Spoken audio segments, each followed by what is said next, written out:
Though I'm missing you, although I'll find a way to get through. I'll find a way living without you, 'cause you were my sister, my strength, and my pride. Only God may know why. Still I will get by.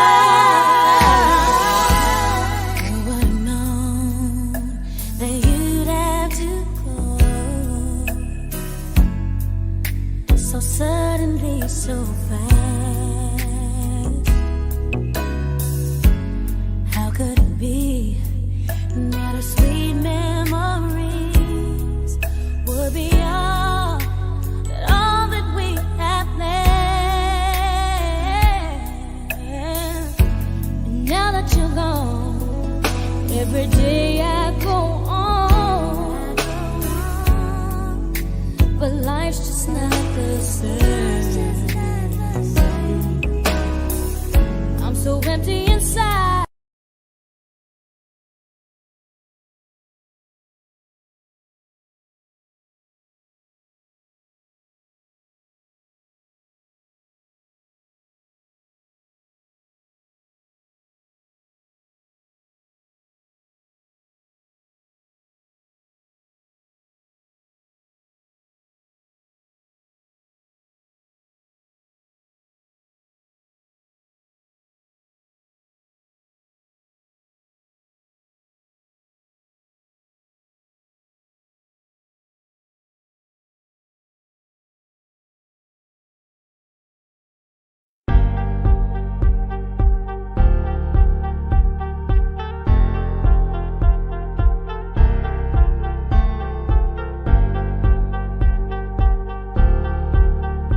All right, how do you pronounce these words? Pronounce that for us. Oh Lord, Lagneo.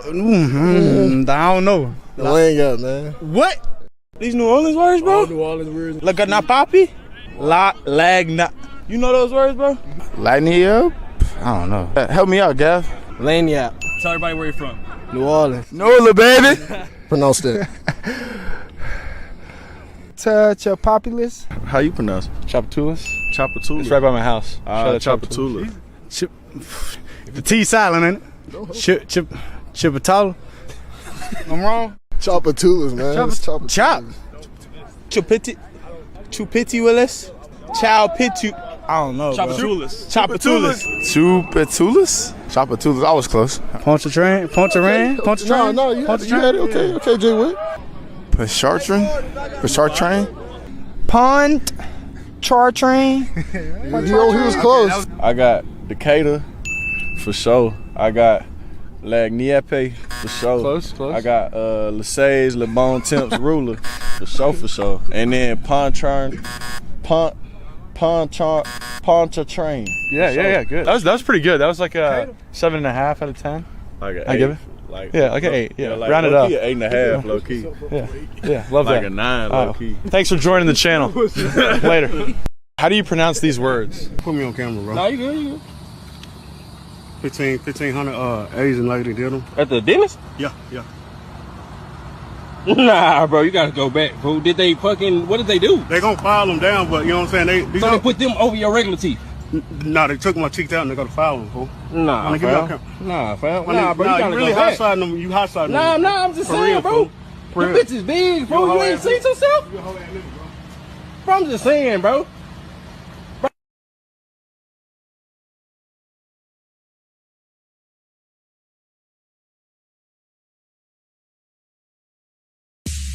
Y'all come on in, baby. Come on in.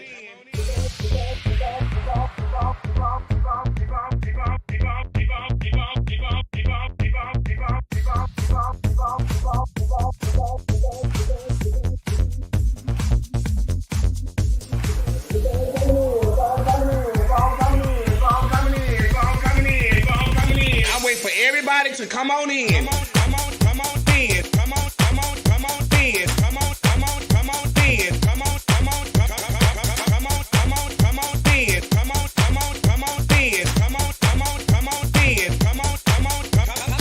on in. Come on in. Come on in. Y'all keep on coming in. Keep on coming in. Come in. Y'all know when I go live. Y'all know I'm gonna go live. Keep on coming in. Keep coming in. Keep on coming in. Keep on coming in. Come on in. That's right. Keep on coming in. Y'all keep on coming in. Come on in. Come on in. Come on in. Come on in. Come on in. Come on in. Come on in.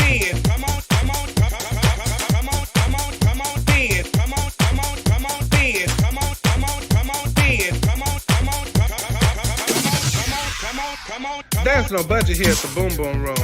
See, we have no glam squad here.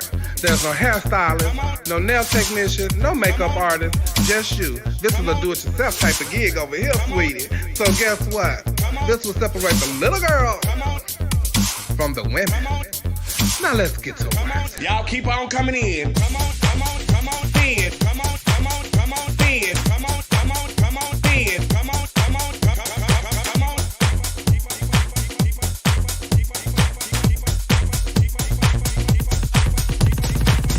Y'all come on in, baby.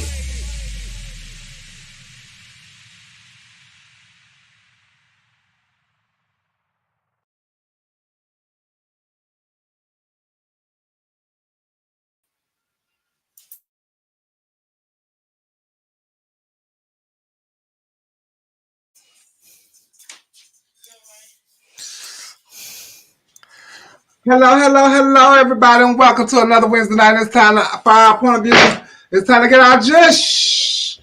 All right. Hey, Dominique. Well, hello. How are you? I'm good. Hey, Trent. Can't hear you, Trent. Oh, here I go. I'm sorry. There you go. What's Hi, going on? we here, Jeff. Eugene was asking me where I was at. Where y'all at, child? We was late. My car need a battery. Eugene, what's up? Child, I'm trying. Okay, they ain't got no all that, huh? Yeah, child. I was sure we had a little issue. Let's have to do some stuff. But anyway, we here. Man, shit. Okay. Hey, DJ. Did y'all coincide y'all outfits tonight? Right? Okay. He came on in. Did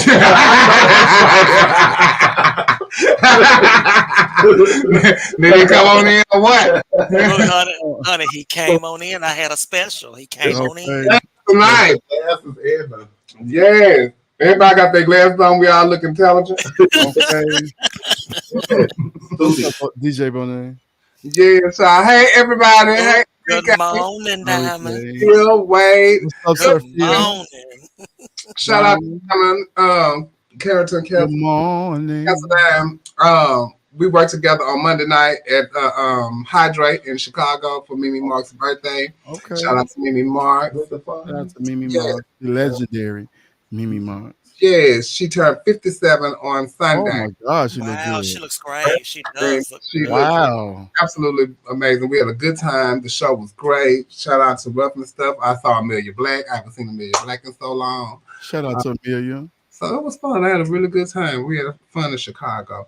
I got to see Gayla and Winnie and everybody. And so I had a good time this weekend. Dominique, how was your week? It was good. It was good. I cannot complain. Very productive. No date tonight, but hey, I'm here. Another for day. for the third year in a row. Oh, girl. No date on Valentine. Oh, you got, I forgot it was Valentine's Day. Trent, how was your day, your week? Oh, my week was good. You know, last weekend I went to San Francisco and Portland, Oregon with Miss Pat. And in San Francisco, I wanted to go to a beach, so I went to the Pelican Beach down there. Mm-hmm. The oddest shit happened on that beach, y'all. What happened? It was a guy laying like next to the beach, close to the beach, and I'm not being funny. Do not laugh. The man had no legs and no arms. The man was crying. No, Chevelle, you can't do that.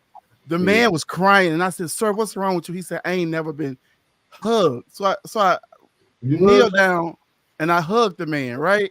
Oh, okay. And as I'm trying to leave, he's still crying. I said, "Well, what's wrong?" Then he said, "Ain't nobody never kissed me." Whoa.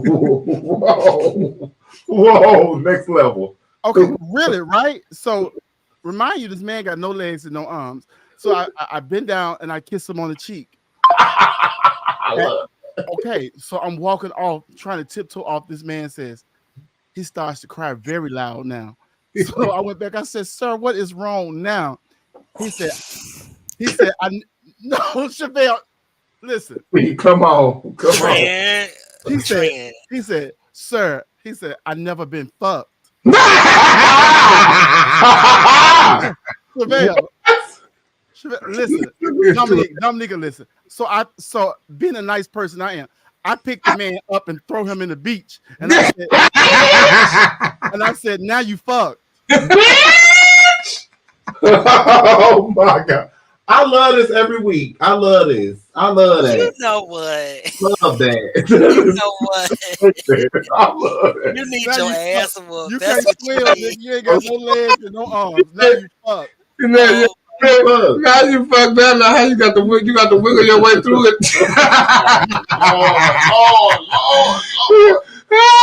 Lord. Shout out to Roxy Andrews. Hi, Roxy Jen. Shout out Roxy. Shout out to Tasha Long. Tasha Long. I also want to give a shout out to DeJuan Mitchell out of Ohio. He sent me some beautiful makeup. I've been using his stuff for like a month or so now because I went to Ohio at the first of the year, and he have a product that's called Beautisome Makeup. I'm hoping I'm saying it right, but he sent me some products, and this is some of the products. These are the lipsticks. I have the lipstick on right now, but these are some of the lipsticks that he sent. Beautiful colors. The pigmentation is really, really good, you guys. This purple is sickening. It do look sickening. What's up, Montez? And this is the product product is really nice. Packaging is beautiful.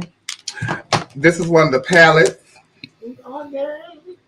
And their slogan is creating beauty without boundaries. They're doing stuff for male grooming and all that stuff also.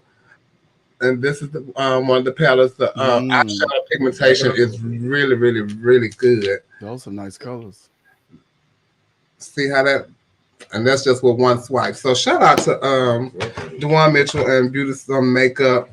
And y'all check them out. They're testing products and all that kind of stuff right now. So a lot of the eyeshadows that I have been using for the last month or so has been his stuff. Oh, this is a really cute blush contour thing. It's a three step little. It's cream. Little judge. Cream blush. Oh, that's luxurious. I love a cream blush. It's really, really nice. So. Yeah, I like cream. I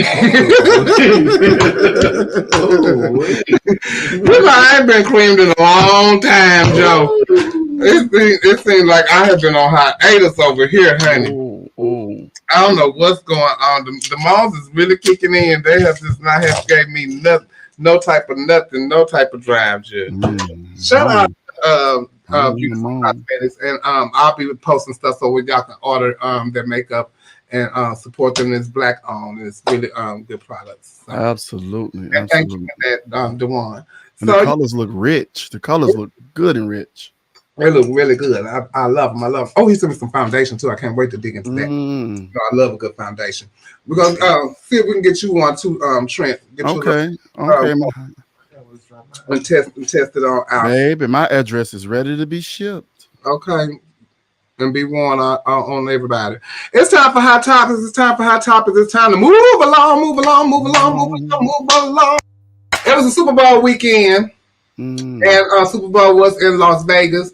And it was a good time out down there. Everybody was down there and stuff. And who was playing? The 49ers and the Chiefs, right? The Chiefs. Okay, and so we watched it. We were sitting at home watching it on TV, me and Mimi for her birthday, and Winnie and Marlon. And so, I don't know nothing about football. I clocked that they had the same colors. Okay. So I was really confused. Wow. I was so confused. And so I was like, okay, well, if I pick, I went live and everything. I was like, if I pick 5 men out of the same team, that's the team that I'm going to be rooting for. So I kept getting confused as to what team that I was picking the cute boys from. But I kept picking the same light-skinned man that was really cute. And I'd never seen him play. But then one time I said, well, there you go again. I said, well, did he play yet? Mimi said, yeah, he been playing the whole game.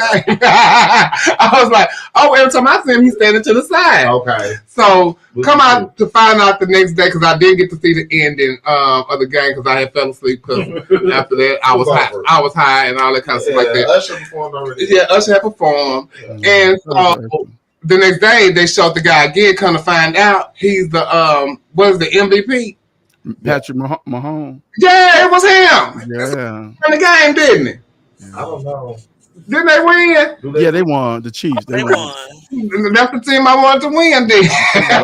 About 2 points, I think. I couldn't take my ass. I couldn't take my eyes off him. You were heat. Can't take my eyes off of you. I am in heat. You be like. But did you watch the game, Dominique? I did. I mean, I'm not really a pro football fan. I'm more of a college football fan. But I did. But I flipped back and forth between too. The tennis so you versatile football game.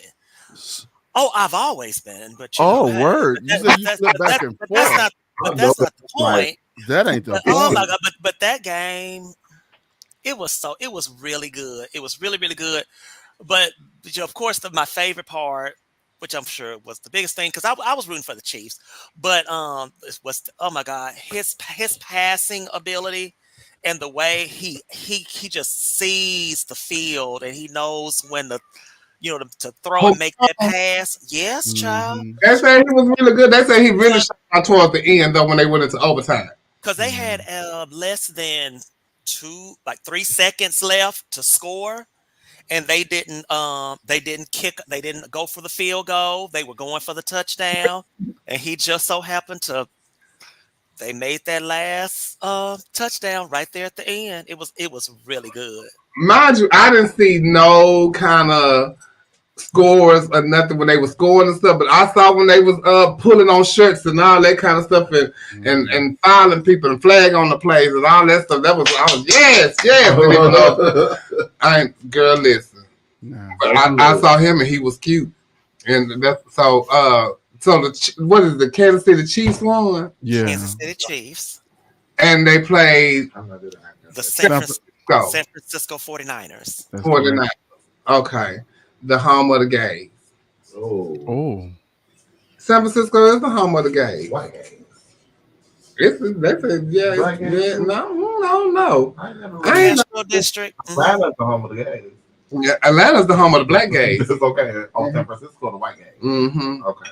They say San Francisco just like Atlanta on the white side. Okay. I believe well, I don't know because Atlanta white gays do something different. They painted the whole sidewalk rainbow in Midtown. Yeah. So it might be the white gays too now. They do that. They do that here in Dallas too.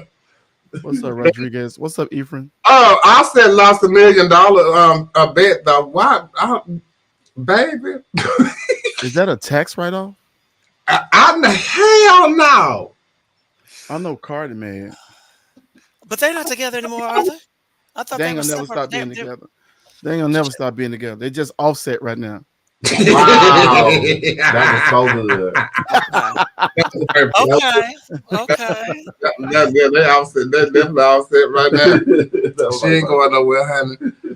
That man probably got a yard on her and puts it on her right and bends her back and all kind of stuff like that. He give me he touched that little thingly thing in the back of her throat for sure. Yeah. He wrote a song about that shit. Out her lung, probably. I like it, Joe. I'm telling you. I watched that halftime show, but if I tell you, Usher was 1, 2. I love me some Usher.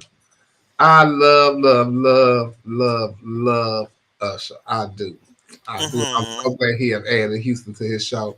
So I gotta get me a ticket, child, because I've been wanting to go see him in Vegas. But I love to hear about his Vegas. He brought Vegas to the halftime to Super Bowl, and I love that. He was really good. I appreciate it. Did you like Trent? I absolutely love. I'm a big Usher fan, but I just can't pay for them tickets Usher got. They're too high right now. I'm gonna wait till he get a bit unpopular again, and then I'll go see him. I had the pleasure of seeing him. I did a Tyler Perry show, and he had a rap party, and in the rap party he had 3 people perform: Tevin Campbell, Fantasia, and Usher came out last. Usher was so good in that little 30-minute set. Was so great that I can imagine him on an even bigger stage. But if I never get to see him, I'm okay with that. But he was amazing. I just like everything about his performance, and I hear that it's the most watched now. And I think as it go every year, it's gonna be more watched and more watched, no matter who occupy that space. You know what I'm saying? Because they're not gonna pick anybody to do that. Right. And a part of me was hoping and wishing. And I know this wasn't gonna happen. I was just wishing Chris Brown had came out with him, danced and sang, but I know it's not. But a part of me was hoping Chris Brown would come. They wanted that Justin Bieber boy. No, they can have. I mean, Justin good, but I don't know. Alicia Off Keys was there too. Babe, let me tell you about Alicia Keys. Alicia first started. It sounded like the people that be redoing the songs on Instagram. Yes, God. I said, she should have drunk something before she had got out there. But y'all know they said that piano, that wheel on that piano had rolled over her foot right before she started. I buy that. She looked beautiful though. She looked gorgeous. She needs to make on point. Her hair was lovely. Them her edges. Them her edges ain't it? That's so Chris Brown ain't messed nothing up. And I was with somebody and they was like, well, I like the way she look in that cat suit. I said, Miss Like, she look warm. What do you mean? Like she doing a presentation at one of our pageants. Yeah. Okay. She looked good. Then they had put her with who was that? Oh, they said she had copied Dorinda Clark, the Rose look. I'm still here, and it's by the grace. Child, but I appreciate they didn't like the way he had hugged her. And then I'm like, God, you can't do nothing these days for these people. These people crazy. It's just, I don't know. But Usher told us in the song, "Don't leave your girl around me." True player for real. Listen, he told us, and his whole concert has been. Yeah. Just God. I'll be that girl. He's in great shape. That choreography and everything. But you know what? I think that when our artists, we so hard on our artists, it don't make sense. I said, wait. As soon as he got done, I went to Facebook to see what people think. And these people just started going crazy. Oh, I didn't like that. Usher could have gave more. That man had different bands up there. He had different artists up there. He had great choreography. He had everything you could think of. Costume change. He came out and skated. What more can you do for people in 15 minutes? I want them to start giving more then. These high expectations that you have for these other people, why don't you give it then? And to think that they don't get paid for that. No. You know, and that's out of their pocket. But you know what's interesting though, because I was thinking about this the other day, because you know I have two pages. I have my entertainer page, and then I have my, you know, OnlyFans. No, I mean, man, no, I ain't no OnlyFans.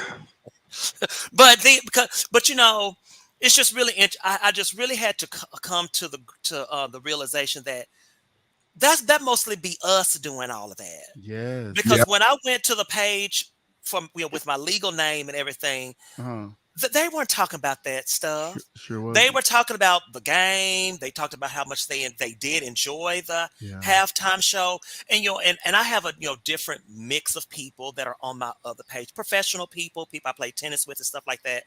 And then I go to this page. That's where all the drama was. I was just like, that be our asses doing all this shit. all this damn complaining and critiquing people to death and get mad because this person didn't win an award. That's our asses doing that shit, because on my other page, them folks don't be talking about none of that bullshit. Damn. Child, they made the whole game about Taylor Swift, of course. Every time she was on the screen, they put the pod thingy on. What is it called? Everything. Whatever. Yeah, I know what you're talking about. Every time it was something. They was even calling it Swifty Bowl. I'm like, now y'all gonna let this woman overshadow what these men work so hard for all season, you know. Just because she dating somebody in the, thank you, sister. Jumbotron, okay. You know, overshadow what these men been working so hard for all season because she dating somebody in the league. That's social media can be something else. It is. Baby, listen, and like she said, they probably ain't gonna be together by this time next year. You don't think. And if they don't be together, she gonna sing her popular song to him. We are never getting back together. You know they asked him about one of his favorite songs by her, and my thing is most of her songs be about her experiences with her other exes, right? Mm-hmm. So I would have said no. I don't have no favorite song by her. I'm sorry, I just don't. Okay, and we do have a Taylor Swift brunch flip phone this Saturday. I can't wait, and it's gonna be at the Improv, Houston Improv, and it's sold out, and it seats 500 people. So I cannot wait. I gotta learn Taylor Swift music, y'all, real quick. You just shake it off, honey. You just shake it off. Shake it off. Yeah, that's one of the songs I'm doing. Shake it off because I know that, but I got another song I need to learn. So yeah, but she was with my girlfriend, Blake Lively. I love Blake Lively. I started watching Gossip Girl all over again just because I saw her the other night. And also, Beyonce was at the game. They didn't really make a big spiel about it. She looked sickening, though, bitch. Right. She looked lovely. That white bitch is beautiful. Who? This Madonna mixed with Gwen Stefani, mixed with Kylie Jenner, mixed with You Kim are a Kardashian, mixed mess. with, you hear me? This bitch looks good. That hair is gorgeous. I love the hair. And I love it too. And it looked like they darkened it. She I looked love like her that dad is hair. Bruce Jenner and her mom is Caitlyn Jenner. Yes, ma'am, Beyonce. Yes, motherfucking ma'am. You better fuck. Beyonce knows Kardashian. Jenner. Look at look good, Romy and Blue. They look so pretty. They look that Blue is really coming into herself. She really looks pretty. Yes, and they look just alike. It was a picture of her. Look at them. Oh, they look just alike. They look just alike. Oh, good thing they got money. Baby, they got them noses, honey. Look at that daddy back there in the back. Yeah. Oh, sure, is him back there. Yeah. Mm-hmm. Yeah, at least they got them G's is strong in that Carter Nose family, though. I want you to know. They real strong. They real strong. And that son of Solange just look nice. Jules, he looks real good. Beyonce dropped her new music. She been dropping everything. She drop. Some people thought that she should have dropped it during the Grammys when they was talking about music, but she wanted to drop it at the Super Bowl. Beyonce got perfect timing. I don't care what y'all say. I ain't to lie. She got perfect timing for in and everything. What is you eating on? You better not be eating no blunt. She got perfect timing for everything, but now she's gonna drop Act 2 of I don't know if there's Renaissance or Country Songs, but she's dropping her new country. She dropped two songs, I think, or 4. I think 2. Texas Hold'em and something else. And 16 carriages or something. 16 carriages or something. I think that sounds about right. Now everybody pulled out their boots, their spurs, their hats, and blue jeans and straws and all that. Everybody all of a sudden is country fans. I don't know if they knew that we had some sickening black country artists already over there in the country field. I don't know if they knew that, but not everybody. Of course they didn't. Oh, everybody's coming now. K. Michelle have dropped her country album. Y'all didn't go this crazy. Y'all didn't pull out nothing for K. Michelle. Right. And it was actually, and I saw it, and it actually is good. And it's good. I did, and she looked really good. I saw the video. The video was nice. Yeah. So I mean, but I don't even want to get in on this. But you know how these people are.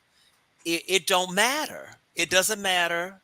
If she put it out, they will be a new lover of it. So, so it's not necessarily about the music. It's not necessarily about the artistry. It's just about who it is.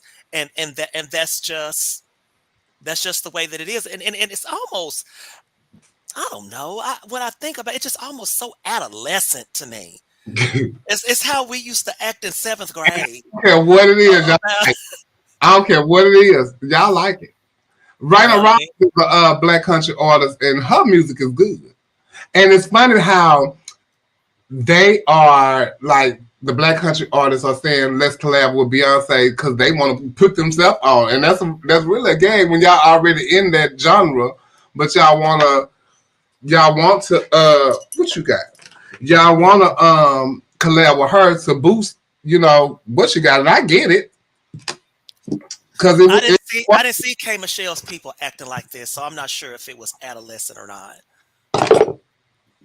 I ain't see K. Michelle people going up at all for her country. I have not even the ones from Memphis, and I always tell my friend LaFrance and my sister Katrina, you doing your K. Michelle because whatever y'all do, y'all gonna do K. Michelle in the mix of it. You got to stuff the K. Michelle in there because you can mix. And I love her. I mean, don't get me wrong. I mean, I think she's absolutely brilliant. So don't think that I'm criticizing the person, but it's just this behavior that is just so bewildering to me. It's just kind of like, you better bewildered. Yeah, but I get exactly what you're saying though. It's like if she do it, it's like he said Michael. Okay. it's very cult like when it comes to Beyonce. Like she can do anything. Like I was saying, Drake put an album out that had house music in it, and people thought Drake was losing his mind. Yes. Then she come right behind him a few months later and drop a house album. Then all of a sudden, this is the best thing since sliced bread. So it can get a little weird at times. You know what I'm saying? Even when K. Michelle said she wanted to do a country album, I was like, girl, stay away from over them folks' music, because I just really feel like they only want them in that music. You know, whether we started it out or whatever, they the one who's kept it going, and they very serious about that. Because I don't know if y'all remember when Lil Nas X first dropped his song. It was a country song. It was a country song, but they wouldn't even let it chart on the radio on their charts, right? Then that's when Billy Ray Cyrus got on the song, and then they allowed it to do what it needed to do. You know, they're very prejudiced with their music as it pertains to Black people occupying a space over there. So I don't know if they're gonna be receptive of Beyonce, because when she did Daddy's Lessons on their awards one time, they were angry with that. They was angry with that with the Dixie Chicks, right? Yeah, she did with the Dixie Chicks, which I thought was a great performance. I thought it was amazing. I thought it was really, really good. But they can't see past a Black artist singing their music. And it's a radio station in Oklahoma who refuses to play her new song Texas Hold'em. He's like, we do not play Beyonce. yeah. That was so good. Right? We do not play Beyonce. A local country music station in Oklahoma refused to play Beyonce's new country song Texas Hold'em after a listener made the request. What are your thoughts on the station's response? Well, do y'all think they should play it? Yes. Yeah, if that's the genre it fits, then it should be played, because we don't want to hear it on the R&B station. Because it's not R&B. Y'all gonna play it on the R&B station though, and it's not hip hop. Have they? I'm sure they are though, because it's Beyonce on the R&B station. Yeah. Okay. I can't wait to hear it on 102 Jams. Me neither. But I wonder, but something that I do think about is that what if and don't think I'm being funny. So don't think I'm judging somebody, okay? Oh, you being funny. But no, I promise I'm not. Okay, so I just wonder, is it the music or is it the person? Because I wonder, would she be as hot if she looked like Adele Givens? Hell no, Adele Givens wouldn't be hot. I'm just saying. Hell the fuck no. That ugly bitch can barely be a comic. You talking about a fucking singer? That bitch got no, the face I don't mean that. See, you're missing my point. I'm saying if that's got what the face she only a curious. like. And mind you, I listen to it and I'm like, because I'm just saying, if she, no, what I'm saying is it because she's gorgeous? She has this beautiful body. She's very,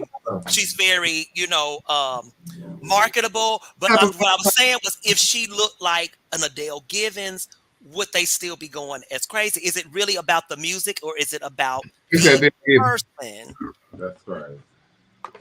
Listen, it's Beyonce. It's Beyonce. It's Beyonce. That's all it is. It's anything she do, they gonna like it. And I promise. And I listened to it. And I was trying to even like. I didn't listen to the whole thing. I listened to some of it, the Texas Hold'em song, and then I've seen some clips on her mama page, and I'm like, but I can listen to Renee Roberts. I like her music. I like her country music. I like the K. Michelle country song. I like the K. Michelle country, and I was pleasantly surprised because I was with some. I was at this little function. It was mostly white people, and they were like, "Have you seen K. Michelle's country?" I said, "No." I said, "I haven't." They had the big screen thing up there, and they put the whole video on it. I was like, "This is nice." I actually did enjoy it, and it's a good song. I like country music though. But K. Michelle got that twang too. and also, Beyonce has a machine behind her. Beyonce, the way they promote Beyonce, no other artist is promoted like that. So I don't care. K. Michelle can have a kick-ass album that eats Beyonce album up. She just don't have that type of machine behind her. Beyonce and JC, to me, is so well connected into the music business and all kind of endeavors across the board that Beyonce can get her stuff in places nobody else can, because ain't nobody fighting for K Michelle album to be played or her singles to be played. But She they're gonna can't fight get for. no she can't get that album of the year award. That's because they know she wanted so bad. They gonna say they gonna try to hold her back at any cost. What you got? What if they give it to her for the country record? I would fall out. Baby, and they would too. I would fall out. Oh my God. Child, listen. We talked about this last week. The Michael Jackson biopic is coming out, and they are putting out more and more stuff. If Mike not fucking bubbles in this, I don't want to see it. Okay, his nephew looks just like him though. Like you can see it. He does. And they had a rehearsal with him doing it was I think it was the AMA performance. And just like him at the microphone and performance wise and all that kind of stuff, it was dead on, like for real. I can't wait to see it. I can't wait to see it. And then when I kind of looked, when we was talking, when I first, they said Nia Long as Catherine, I was like, huh? But then I went to looking at like different pictures of Nia Long and them that they put side by side. And I was kind of buying it, and I could see them like kind of doing. I think it's gonna be right. Well, why do we need another Michael movie again? Now that I don't know. It's that little blouse up there that they got on with the little gathers for me. Both of them Michael, right? No, that's the nephew on the that's the nephew on the right hand side. Man, let me tell you something. Shout out to the makeup team who created this nose and everything, because all of this prosthetics around his face. That is amazing. Yeah, that's the nephew, Jafar. That's Jermaine's second to youngest son, I think. But and he sounds like him too, like singing wise. He sounds like him. Really? Okay. It's the doggone girl here. He really sounds like him, and I was like, wow, because they have a video of him singing with his dad. They were singing Christmas music, and he sounds just like him. Wow. I was like, wow, that's gonna be good. But Coleman Domingo is playing Joseph. Okay, Coleman. Coleman getting his judge. Yes, he is. Coleman's getting his judge. I'm sorry, and y'all gonna have to pay the man. Yeah. Monique and D.L. Hewley got into it about what Monique had said about things on the Shay Shay show, and he aired out everything when he was saying that Monique said that he stood by why and let his daughter get raped, but Monique and her husband, they clapped back and they countered everything that he said, like, with the rape thing. She was like, no, you said that. I was just going on with what you said. And some and some other stuff. But what I didn't like about the clapback with Monique, her husband do all the talking. Oh my God. Isn't it the weirdest shit you ever seen in your life? Her husband do all the talking. He has brainwashed me.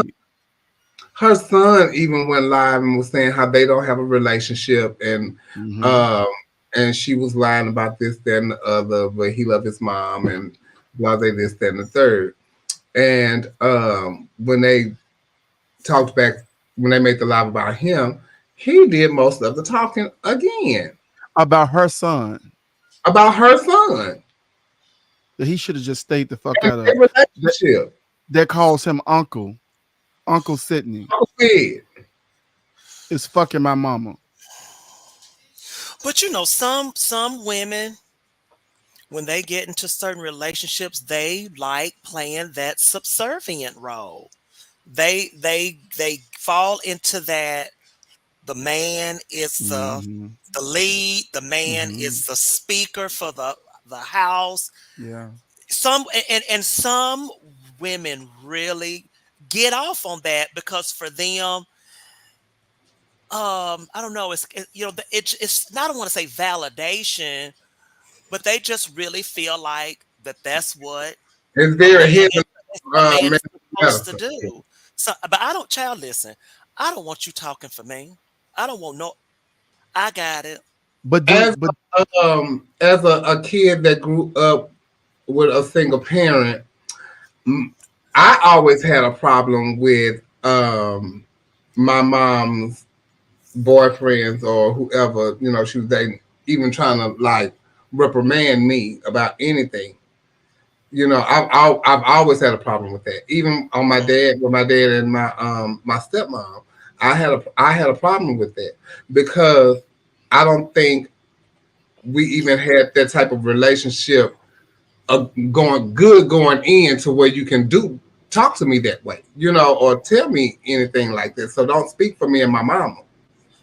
That's just how I've always felt. But I don't think that she should have let him speak on behalf of her son, for her and her child. Yeah.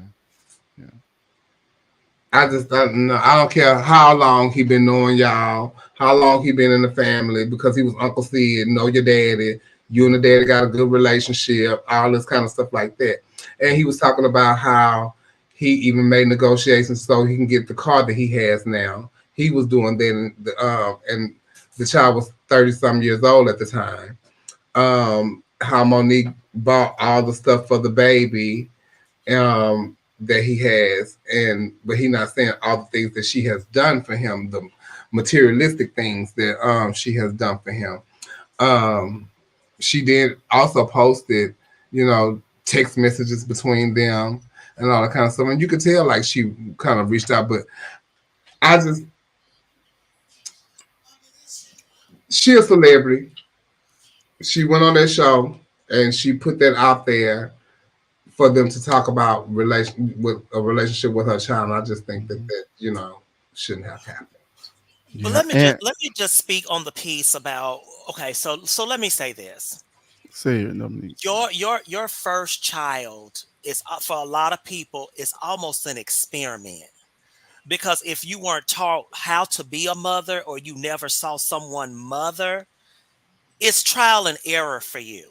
And so that's why at this point in my life, I had to pull away from the show life, because I realized how it was affecting my relationship with my child, because he was getting to the point to where he was resenting me going out every weekend, because ever since he was born, I was doing shows every weekend. And then in between that, I was Miss USA and all this other kind of stuff.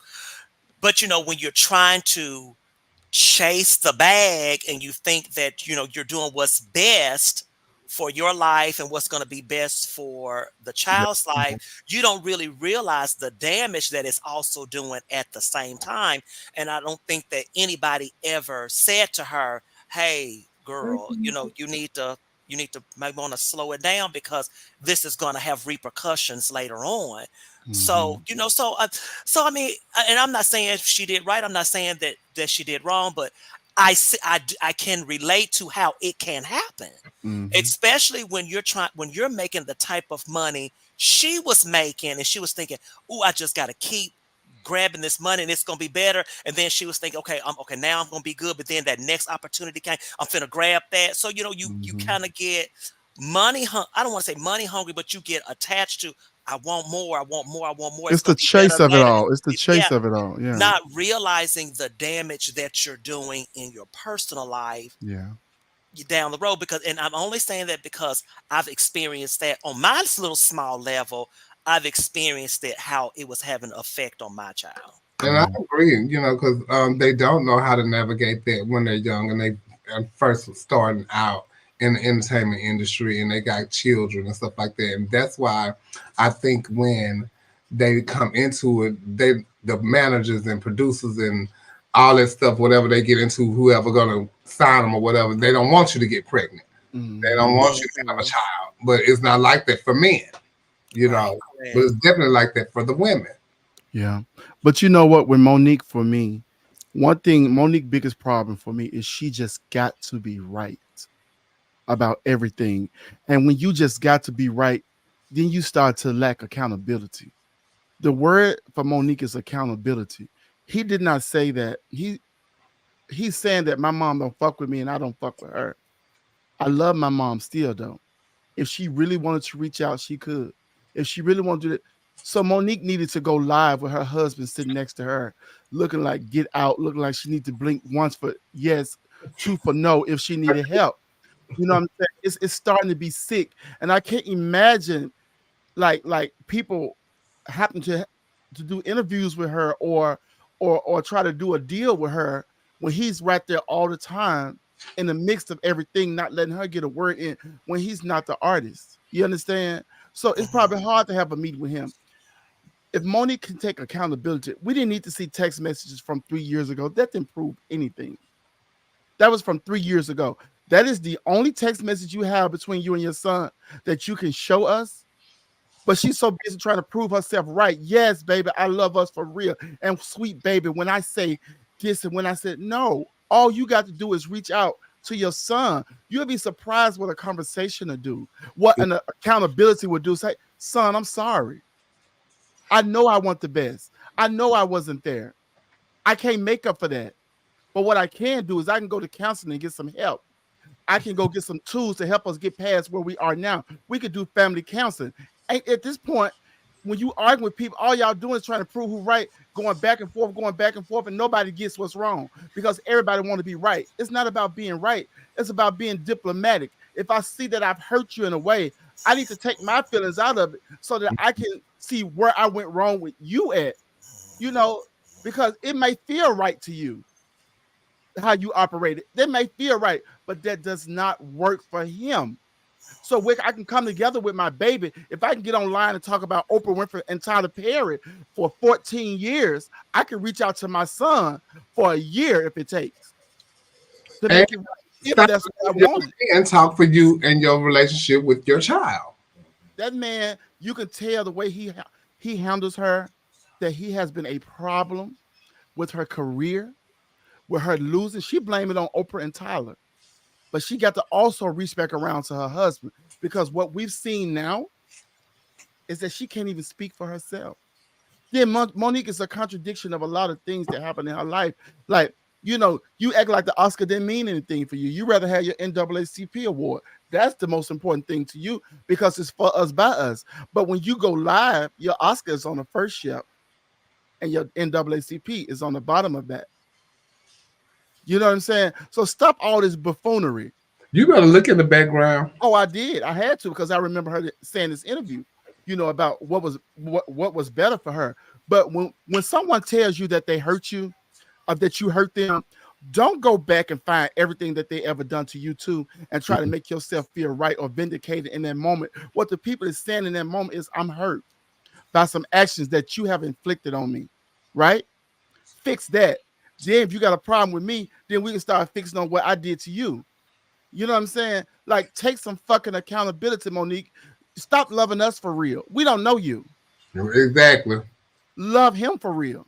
But that love on us for real is because you don't know us. And you can say that to us like that. And it really means nothing. A lot. It don't mean nothing. It really means nothing. Yeah. But I hope they get it together. And I do too. And I really work on that relationship, especially her and her child. All the other stuff is what's up, David Brown? Irrelevant, but your child is everything. That's your firstborn. Yeah. Over the weekend, there was a mass shooting here in Houston at Joel Osteen's church, the Lakewood Church in Houston, which is not too far from my house. And this lady drove from, I think, Conroe or somewhere. Wow, is it Conroe? Where she went? What she went to? Put the thing up, Coco.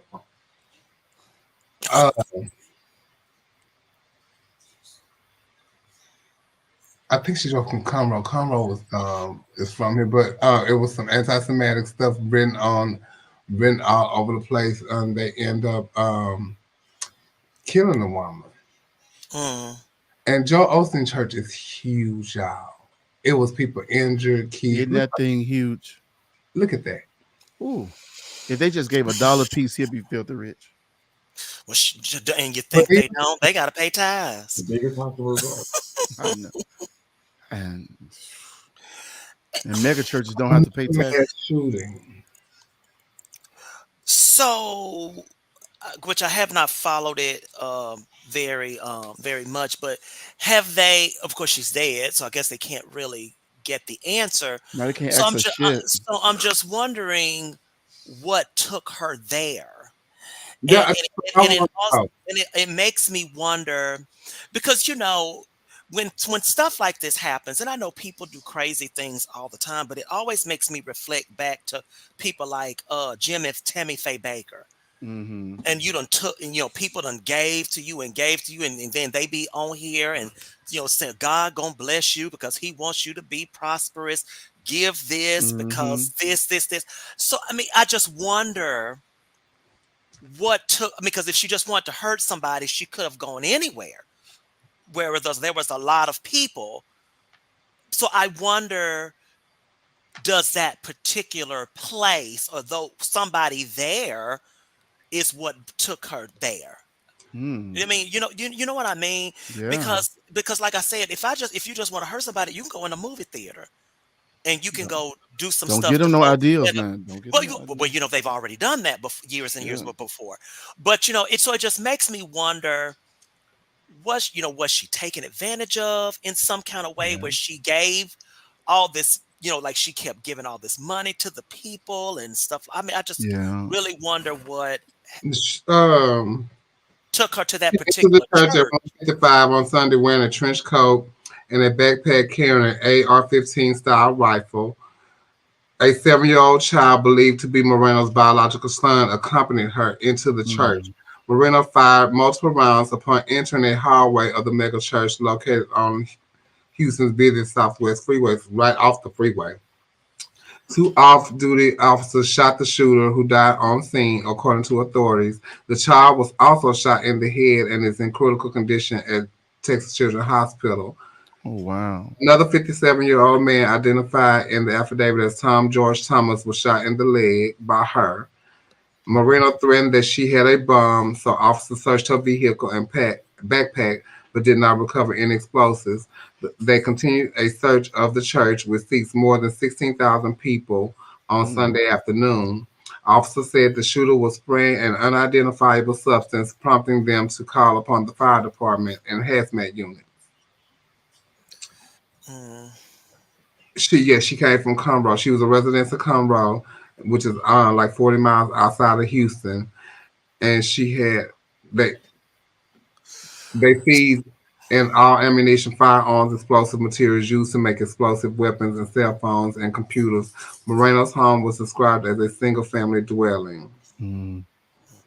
So you said outside of Houston. So that means because how far is it from Houston to where's his church in Dallas? Like 5 minutes. No, his church is in Houston. Oh no, his church is here. It is in Houston. Okay. And she's like 45 minutes outside of Houston. So it kind of seemed like she had a particular. And she had a history of mental health issues. Well, that's what it was. She probably clicked. But but you just wonder what clicked, right? And why that particular location. Of all the places you could have gone. She had a history of domestic abuse and all that stuff too. I would like their church records to see if she was a member at some point. Oh, look at you! What you want? Okay. I would just be curious if she was ever a member at some point. If she was, we'll never know. They probably would wipe her all the way off of that. Diamond, they said all the things that could have been prevented due to her behavior, but that's just like with the shooting at Post. They had multiple occasions where this man had said things about doing stuff and them already investigating him before the shooting and all that kind of stuff like that. So they never took any precaution, They never took any action to do anything, and then Post happened. Yeah. Okay, thank you, Trevor. Trevor said her husband was affiliated with the church. Oh, the husband was affiliated with the church. That's what Trevor said. So it kind of, I mean, not it makes sense, but maybe that's why she went to that particular location. I get it, dummy. You trying to see who she was fucking in that church? Oh, who her husband was? Yeah.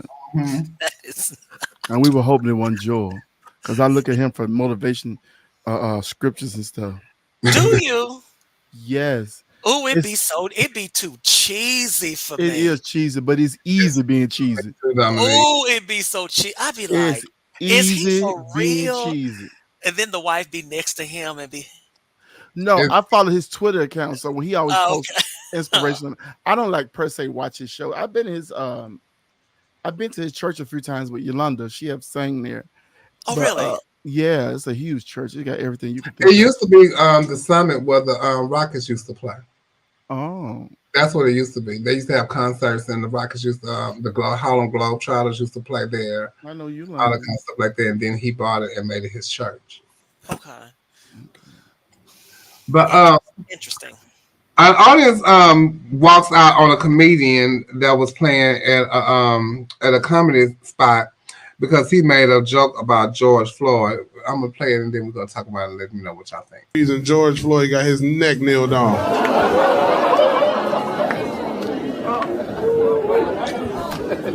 Don't ooh at that joke. It's just a joke, man. I would have never kneeled on George Floyd's neck. I would have that nigga. That was making us look. You know about George Floyd before you get your ass up there talking. You really should know to be funny, don't you know that? It's called comedy, nigga. How many more black fans I gotta hit that might leave? Oh, good shit, man. I got. Cause nigga, I was just warming up with that George Floyd shit.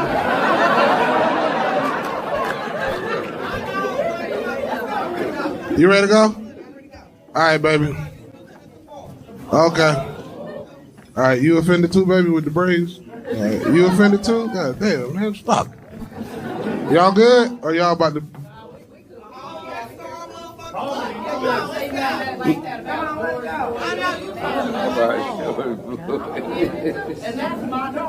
Oh, Yeah, we come here all the time. We ain't never asked to worry about I like Kyle Rittenhouse too. I like Kyle Rittenhouse too. You too, bro? God damn, bro. Oh, but you fuck with me a little bit, right? See that? Yeah. Damn, one more guy. Damn, man. That nigga don't even want to go, but his ride leaving. He don't even want to go. He like, man, I don't like George Floyd either, man. That nigga had fentanyl. God damn, you gotta stoop low for a joke. George Floyd would have robbed you too, bitch. What you think about that, Trent? I don't feel no type of way. It's comedy. And although I'm not being insensitive because somebody did lose. Did I freeze up? You did. Mm-hmm. God damn. I look like Shay Shay, Club Shay Shay. Yeah, a little bit. You are completely frozen. Miss Netta. But can you still hear me? Yeah, we can still hear you. Some people do dark comedy. I've seen it out when I be out. Some people humor is very dark, and everybody's not gonna find it funny. And especially in this climate now, like I need to come out. I don't like looking at myself froze. You don't like that look? Tell me what you think. I don't think it was funny at all. I really don't. I didn't find any humor in it. I don't think that they should make jokes about that particular situation. That particular situation, somebody lost their life due to an injustice done by someone else. And it just goes back to the fact that everything is not funny and everything should not be joked about. I mean, because do you notice who wasn't getting up walking out? The white folks. Yeah. Because they were sitting there laughing and they thought it was funny. It's just not something that serious, something that we walked and protested and all of this stuff for. That's not something to laugh and make jokes about. And it's just really surprising that he thought he was being cute. That's just like someone making a joke about your family member getting killed by someone.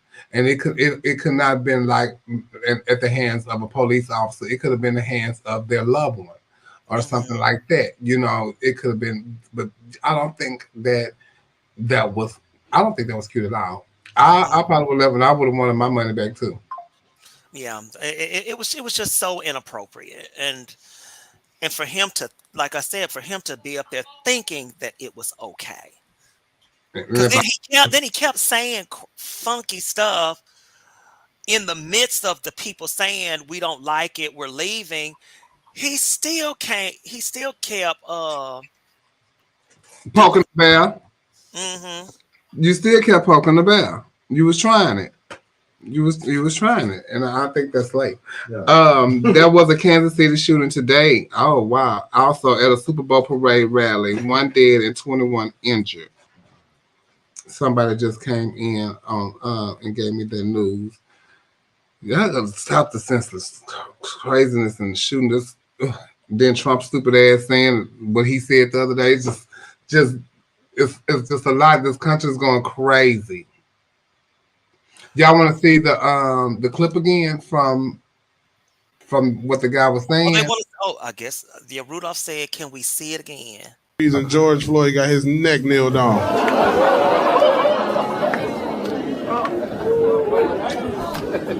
Don't ooh at that joke. It's just a joke, man. I would have never kneeled on George Floyd's neck. I would have that nigga. That was making us look. You know about George Floyd before you get your ass up there talking. You really should know to be funny, don't you know that? It's called comedy, nigga. How many more black fans I gotta hear that might leave? Oh, good shit, man. I got. Cause nigga, I was just warming up with that George Floyd shit.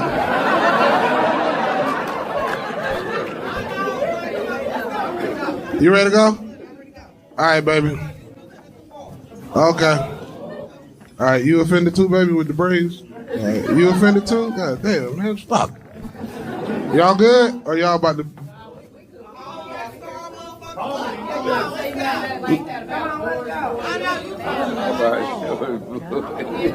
And that's my daughter. Oh, And we come here all the time. We ain't never asked her about I like Kyle Rittenhouse too. I like Kyle Rittenhouse too. You too, bro? God damn, bro. Oh, but you fuck with me a little bit, right? See that? Yeah. Damn, one more guy. Damn, man. That nigga don't even want to go, but his ride leaving. He don't even want to go. He like, man, I don't like George Floyd either, man. That nigga had fentanyl. God damn, you gotta stoop low for a joke. George Floyd would have robbed you too, bitch. And it was much white people in there. And honey, it was mostly white people in there. Mm-hmm. Which is why I find it more insulting. More insulting even in that moment. Now the funniest thing that happened in the whole clip was, and that's my daughter. Like, what? What? Now that's what was funny. He just said, "I'm going because that's my daughter." Okay, but what you were saying, Trent? I don't know. I do understand that he did cross a big line, right? But some people comedy is dark, the humor is dark, and they don't take everything as serious as everybody else. But does that make it right? No. But I've been around people, you know, like even when people go live when they get mad at each other on Facebook, they say demeaning things, they tear people down, and there be people on here, yes, ma'am, tear that bitch up, read that bitch, eat that bitch, and they can talk about things that people may be insecure about, somebody don't want nobody to know about, or what somebody have, what disease they have, when they got put out, and all this stuff, and people go in for that shit. You know, that's dark. You know what I'm saying? So I hate when people have selective outrage sometimes, because even though he shouldn't have said that, he's a comic. That's his set. And the people that didn't like it walked out. You can imagine shit be said worse than that in the fucking clubs. Comics don't give a fuck.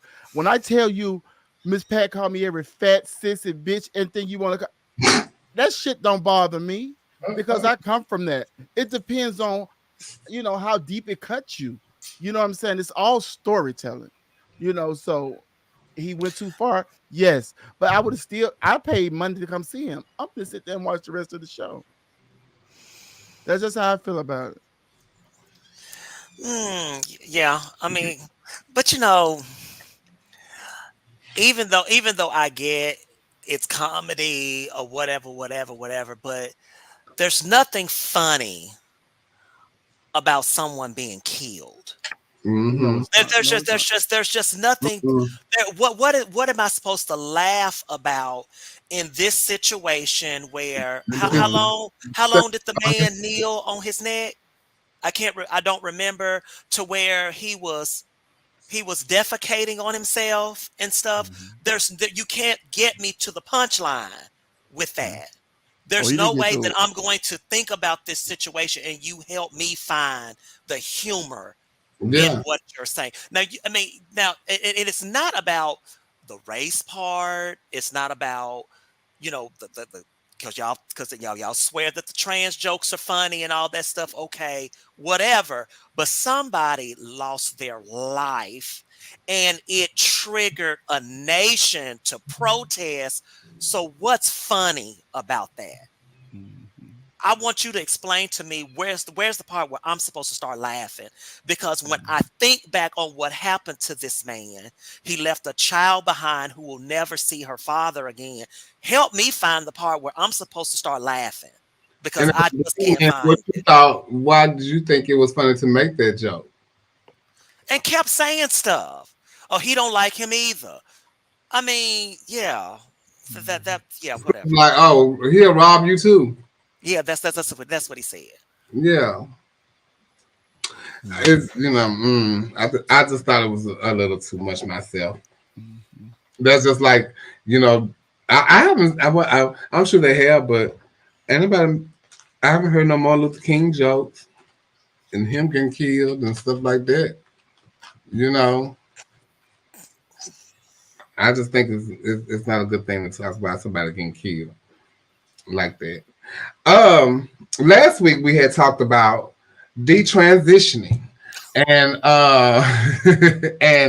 and how some of our trans women detransition back to men. I don't even know how to. Am I saying it right? Okay, how they detransition back to men, and a young individual took it upon himself to go live and tell the world that he's detransitioning, and it was God calling him back. And this, and I'm gonna play the clip again, and then we'll talk about it. I think they're gonna run home. Know it's coming, so I'm gonna clear it up in advance. Like, oh, how he going back to being a man and he still got them big old. Guess what? The devil tricked me into getting all this stuff, and it didn't happen overnight. And God has delivered me mentally and spiritually first. So these are just the demonic attachments I got to get off me. God has already delivered me mentally and spiritually. Oh, thank you, Father. Thank you, Jesus. Oh, God is good. He's already delivered me. I feel it in my bones. I feel free. I feel like I'm not walking around in a costume. I feel like I'm not walking around in a mask. And trust me, I've been impatient all my life. Trust me, I've been impatient all my life. This is the one thing. I read a lot of scriptures about patience, because this is not me this time. This is God. He's just using me as a vessel. Lord, I finally get it. I finally get it, Lord. You just want to use me. And Lord, I'm available to you. So just stay tuned. It's all coming off me. Trust me. And I am available. So, we talked about it last week, and like I was saying, some people they transition for different reasons. Some people transition because they absolutely feel like they are in the wrong body. Yeah. And they knew that from the beginning. And that's why, they transition. I'm one of those people that feel that way. Some people do it because of influence. Some people do it because of a way of life, but when you do make these decisions to alter your body, you need to know that you're making these decisions and they are life altering. And as much money as you're paying to look like this, not at the time you're not thinking, oh, I'm gonna go back. But you're putting out more money to go back. Mm-hmm. And everybody have they reasonings for why they want to detransition, or why they want to detransition. So we have a guest that's going to come in and talk about their reason. It's a friend of mine. I've been knowing for quite some time. Hey, Terry. A couple of years, actually. Not a couple, but some years, for over 25 years, I would say. It's y'all silver anniversary. It's 2024, so yeah, I've been on this person for a very long time. And when I met her, I'm not quite sure when I first met her, she had already transitioned when she was going through the process of. He was going through the process of transition at the time, so I don't want to misgender people. So you got to be respectful. But I have been knowing him for a very long time, and so I invited him to the show to talk about his name is Milan, and he's formerly known as Elaine Davis. Mm-hmm. So I want to welcome in, and everybody be respectful to Milan. Welcome to the show, Milan. Welcome to the show. Wait, we need to. You got. Wait, we need. You got some feedback. You got some feedback. Cut one of your devices down if you got two. Cut one of your.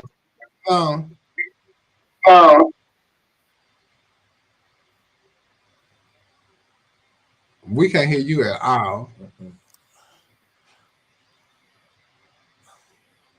We can't hear you at all. I don't like that joke. Go back and come back. Like that joke. Go back and come back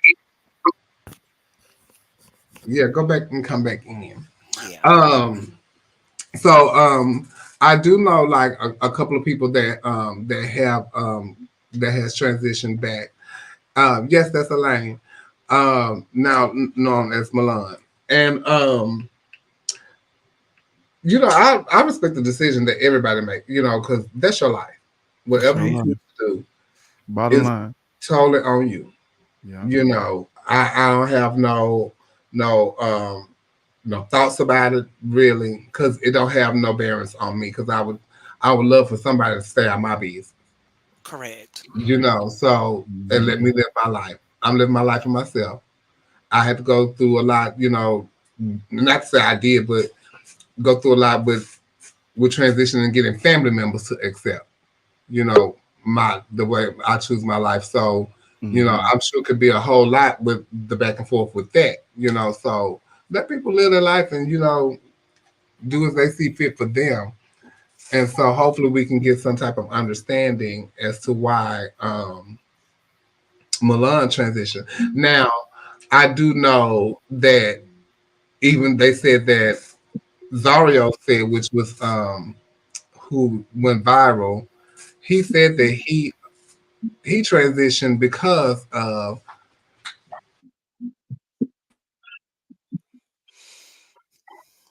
You're frozen, Chevelle.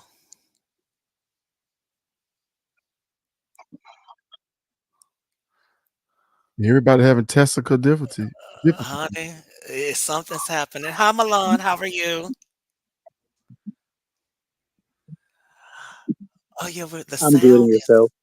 Oh, we're doing well. Welcome to our show where it's a pleasure for us to have you with us. So, do you want to just share with us a little bit about your journey and what may have brought your decision that you decided that you wanted to detransition?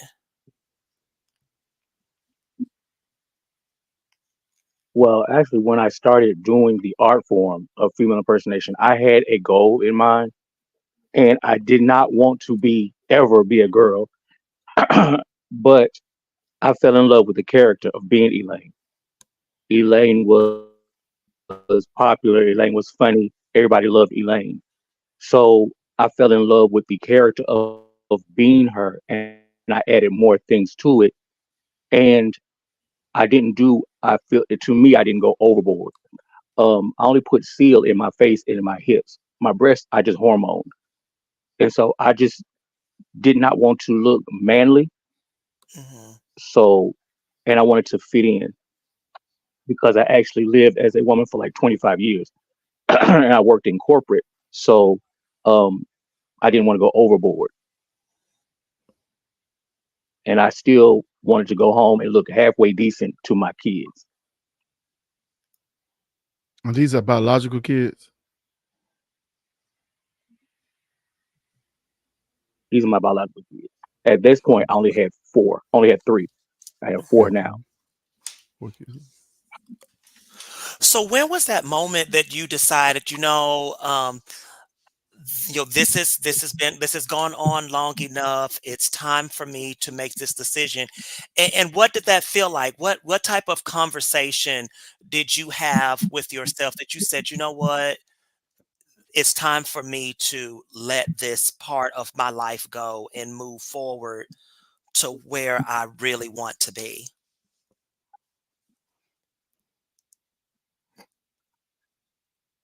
I started to figure out where my life was going and where I wanted to be in my life.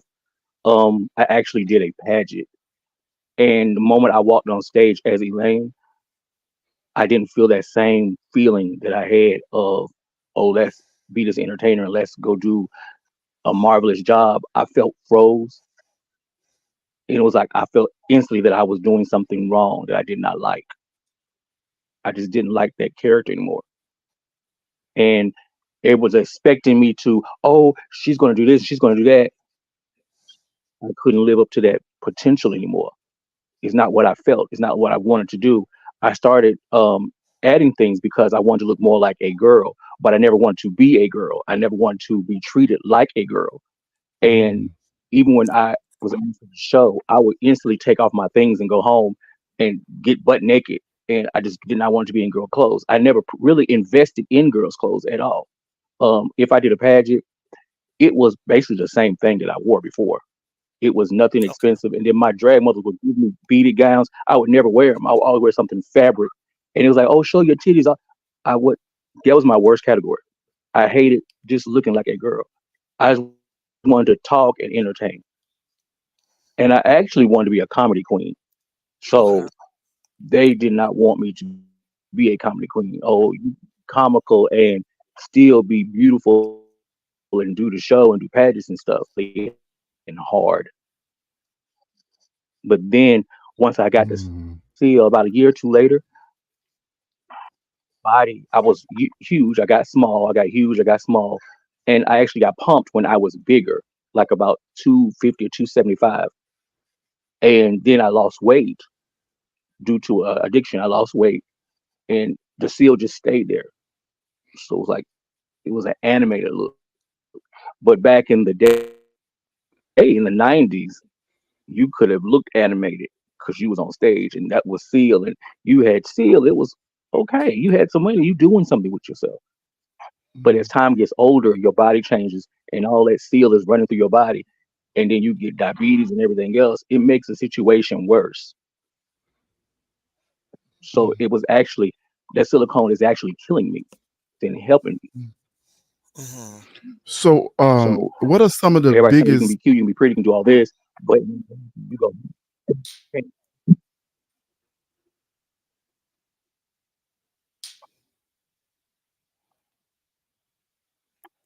I guess I'm asking, what are some of the biggest obstacles you face in your detransition?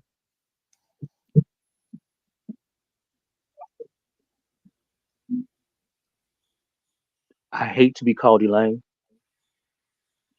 Um, People still don't see the difference in the. You can't. You get so used to calling somebody like older friends that I have. Most of my friends that are my friends have been my friends for over 20 years. Mm-hmm. We have those kind of relationships. So when they're like, "Oh, I've called you Lane for 20 years," and all of a sudden you want to be Milan, I can't just sit there and call you that. And then I liken it to white folks call black people niggas for hundreds of years. So you get mad if a white person call you a nigga, but you can't, and you want them to change it instantly. So you can't change calling me Milan over from being Elaine instantly. So that's my biggest obstacle. When they see me, you have to go by. Even if you see a trans woman, you're not gonna call her by her real name. You're gonna go by what you see. You don't see Elaine, so call me what you see. And so during this time period, who has given you, do you feel, the most pushback? Like, who's been the people that have just not given you any type of respect or understanding as you try to make this transition? Was it people in the community, or who do you feel has been the hardest to try to say, listen, this is what it is, no matter whether you Always going. understand it or not?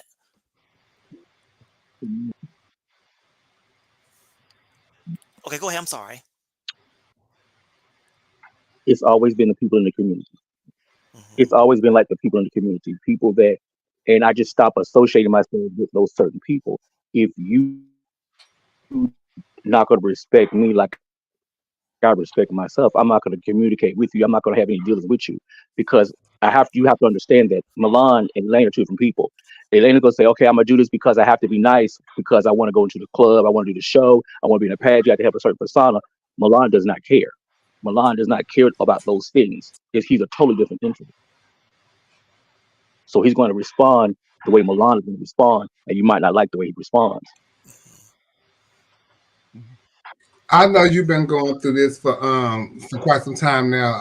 I look back in our messages and it was like in 2021, something like that. When 2020, about 21, when you first started like Yeah.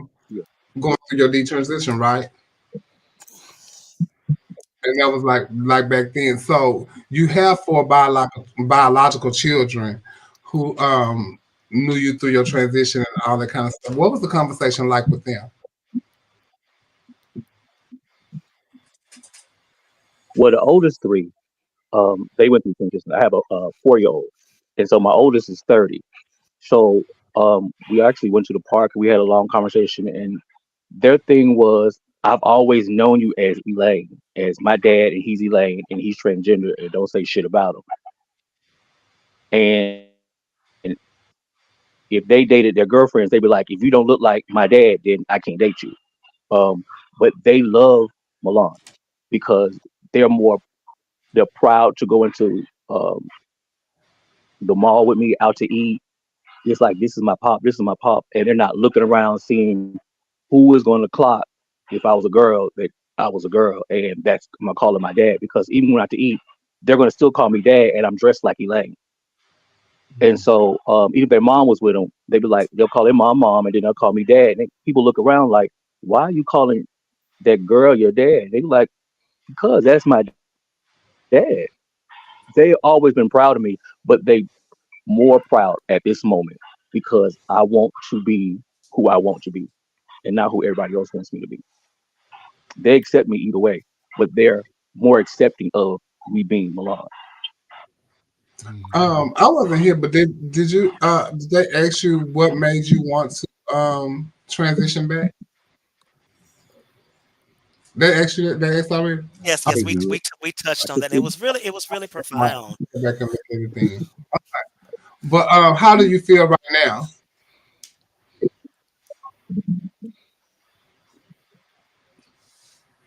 I love me.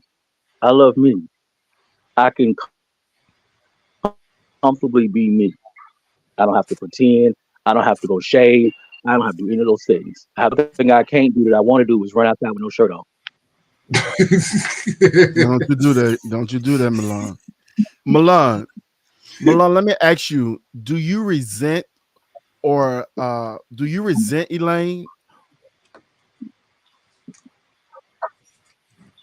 I don't. Elaine has got me to a point that I have accomplished a lot of things being Elaine. I got to realize who people were and different places, different foods. I've traveled the whole United States. I've met different people. Elaine was a person who opened doors for Milan because, like, Elaine worked in corporate. I was a VP for Sprint for 15 years. Oh, nice. They wanted to send me to the Philippines to teach people over in the Philippines about the Sprint. I never went. And I'm glad I did not go because I'd have went further. I would have got all the things that I needed to have over there in the Philippines, and I'd have came back these full blossoms that I had to go back and take it all out years later. But how is it going? I learned a lot from being Elaine. How is it going? I learned how to do makeup. I learned how to be. Yeah. How is it going from Elaine, the entertainer, to Milan, the entertainer? Do you find that being a difficult feat?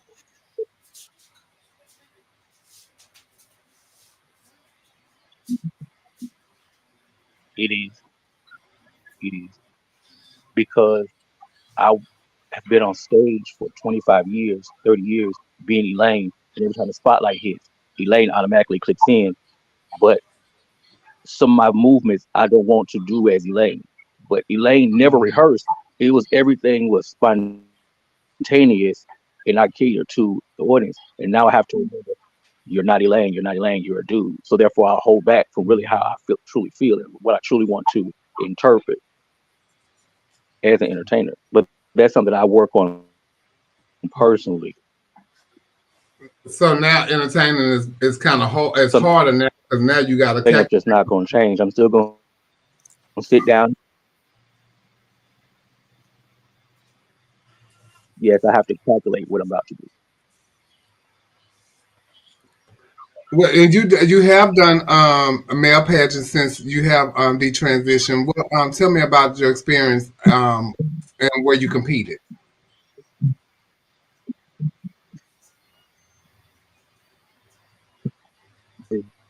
International at large.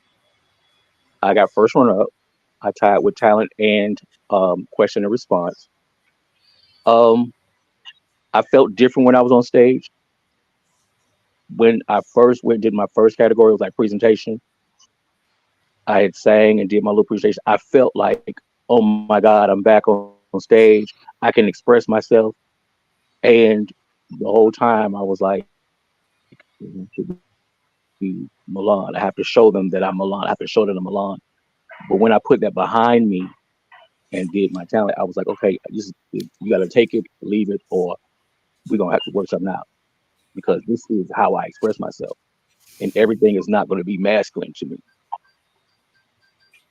And then I start thinking, I haven't met any masculine Oh, wait a minute, Milan. Now it's all it's all about here. Hey, male leads is girls like Armandus and Neo. You know, Neo. You got Detrail. Oh yeah, Detrail is a man. Yeah. Neo.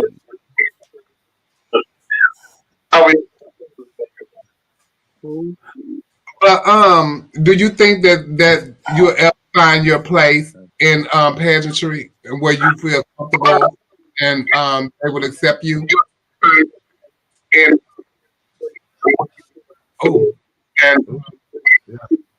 Yeah, we getting some terrible feedback. I have to accept myself. Even when it was Elaine had to accept me. So therefore, you have no other choice but to accept. Pageantry is changing. It's a whole different dynamic of entertainers that have to be reached and have to have a voice. And if I have to be the one to stand in the place for that person, then I volunteer. Okay. Leo, you masculine too. We love you, Leo. We love you over here, Leo. We love. So, I do commend you on your bravery in returning to your natural state and feeling like how you feel, and I'm happy for you. I support you. You know, like I said earlier, I don't what they choose to do with their life, and so I you on everything. Wish you the best of luck. For coming on our point of view and story. Thank you so much for having me.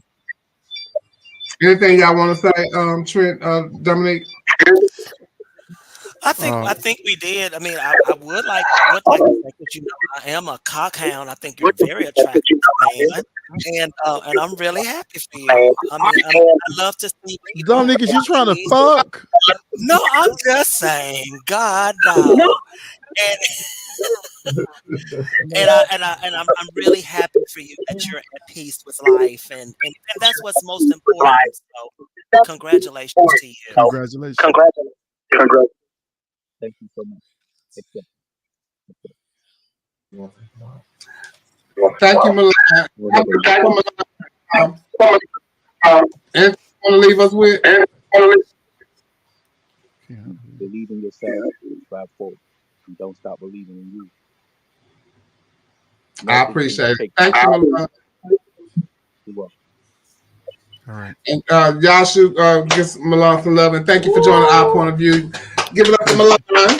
Give it up, because you know it take a lot of bravery to say I'm no longer gonna operate in this body and this persona, and I'm gonna go back to what I feel like is best for me. It takes a lot of bravery because, like she said, like he said, the community does not want to let go, and it's hard to let go of who you know.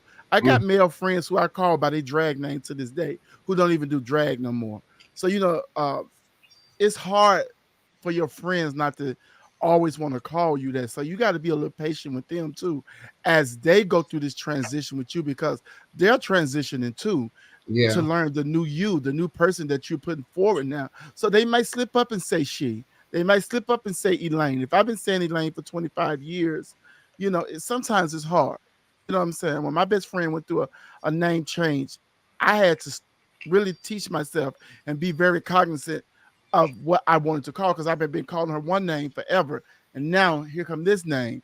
So you have to make, you know, extra steps for that, because that changes your relationship in a way where you have to have a different respect now for the person that you've been calling another person forever. So you know, everybody is going through the change. So be patient on that end.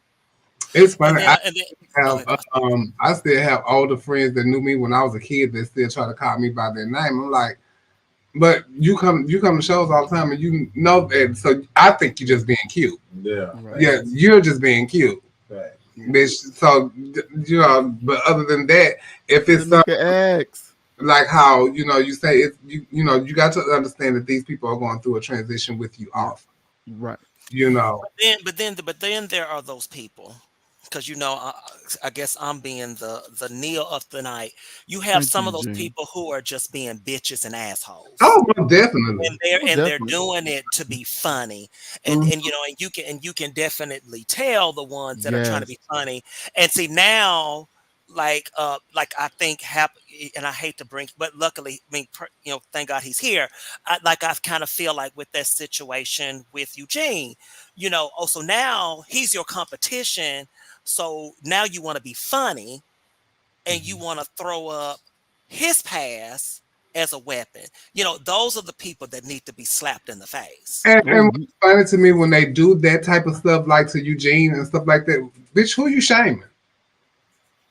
Eugene ain't never shy from that. You know, he is who he is. And that's that. Ain't never shied away from it. Ain't never pushed her to the side to be like, you know, she ain't there no more, because she done great things. But Eugene is here now. So to throw her up in my face, you're not shaming me. I own her. I created her. You know what I'm saying? Yeah. She was a bad bitch. I created her, but now I'm him. And two, when you look at Eugene, you see Eugene. You know what I'm saying? You don't see her anymore. So I couldn't even see myself calling Eugene that. So Eugene I think said all his bottoms know what's up. you I know, heard that, Eugene. you know, it's just like So Eugene, you don't get fucked, huh? You see me as, call me as such. Right. You know. What you say, Trent? Be respectfful. Bean don't get fucked. Bean said all his bottoms know. Bean, is there a time that you get his, get that You whole play with? you can't look at him and tell. You can't look and tell he is top material.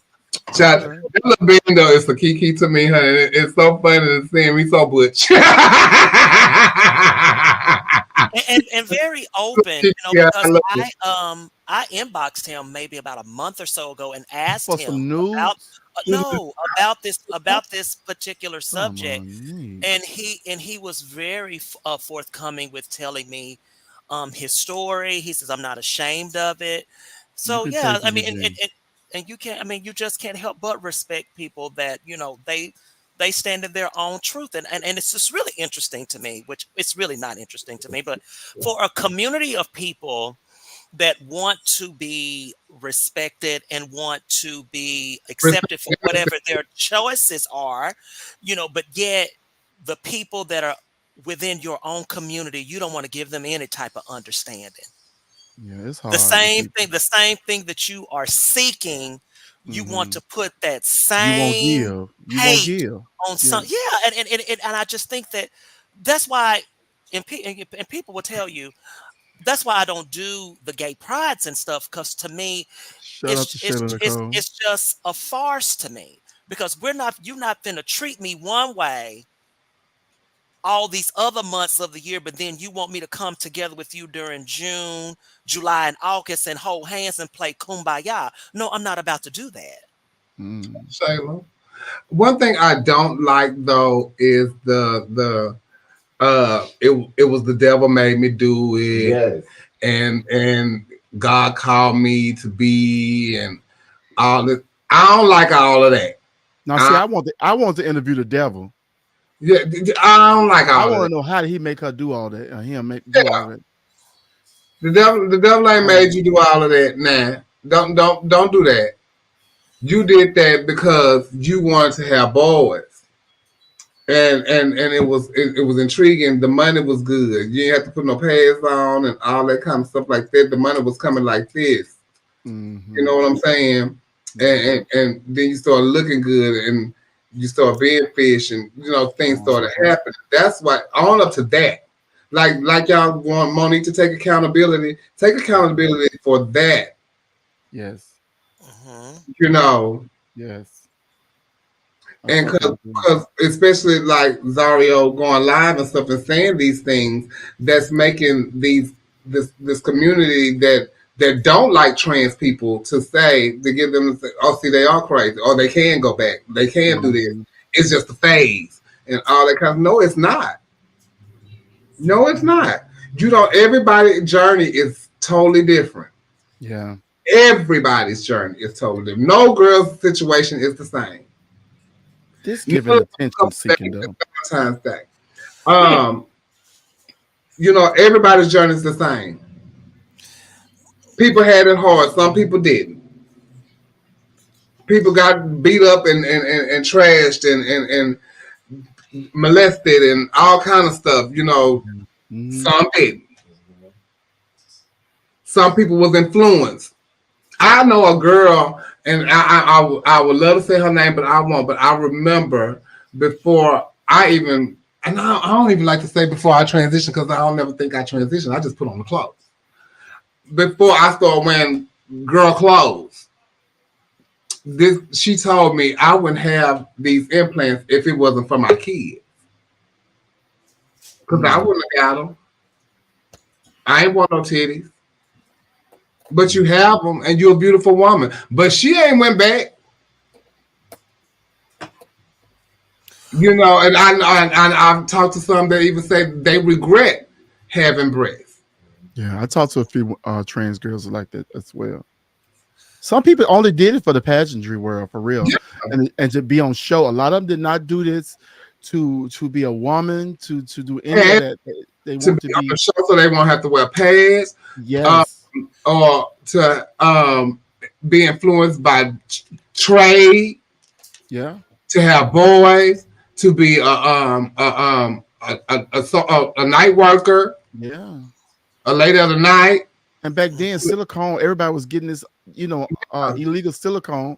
They were having pumping parties everywhere. So girls didn't want to get left out. Oh, I feel like, you have your moments where you want to be feminine and be overly feminine. They're like, oh, well, let me give me a little booty and hip. Let me get this. Let me get. Next thing you know, they're in transition before they know it.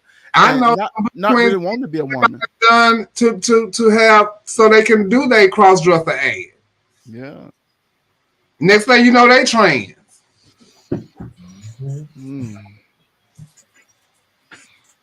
So, everybody have their own reasons and their own journey. And to each his own. My journey is not that journey, but I just don't like the fact that the devil made me do it and God has taken me home and to do this and that. But you're still gay.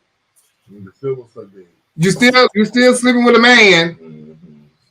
But the tranny thing was the devil. Yeah. Make no sense. No. The devil made you go get the facial films and all of that. No, you been on show, man. It's crazy to me.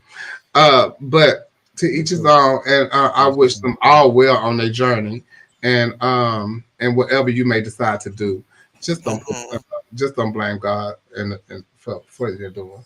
We're gonna go to a commercial break and we'll be right back. So, why I thought the nigga I fuck with was being freaky, he stuck his thumb in my butt. And I'm like, okay. Yeah, I left. I got to my destination, I took a shit, and the air tag came out.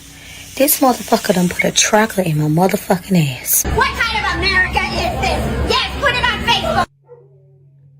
Mom, I gotta let you go. I learned this on the internet again. At the top, I got titties at the top and dick at the bottom. Titties at the top and dick at the bottom. Titties at the top and dick at the bottom. I got titties at the top and dick at the bottom. Now you know up front, so it won't be a fucking problem. Titties at the top and dick at the bottom. Titties at the top and dick at the bottom. I got titties at the top and dick at the bottom. Now you know up front, so it won't be a fucking problem. I'm up for advice. 5 things bottoms are for getting. 1. Eat, bottom, eat. I understand that you don't want to paint on the dick, but do you want to faint on the dick? Fucking takes a lot of energy, and energy comes from food. So let the bottoms eat. They over here malnourished. Now I'm not saying to go do a mukbang and then proceed to get fuck bang, but find foods that work for your body and time them correctly so you have all the energy you need. 2. Bring your own lube. A lot of these tops just ain't up on their lube game, and a lot of bottoms aren't either. They want to use spit, Vaseline, dollar store lotion, or an expired lube packet they got at a Pride Parade. While you should use whatever lube is available, it's best you find one that works for your body and carry your own supply. 3. Relax and push out. When any foreign object nears your booty hole, your instinct is to tighten up. But relax, you butch queen bottom. Stop clenching your hole like it's gonna run off somewhere. It ain't going nowhere. Instead, take some deep breaths, connect with your partner, and push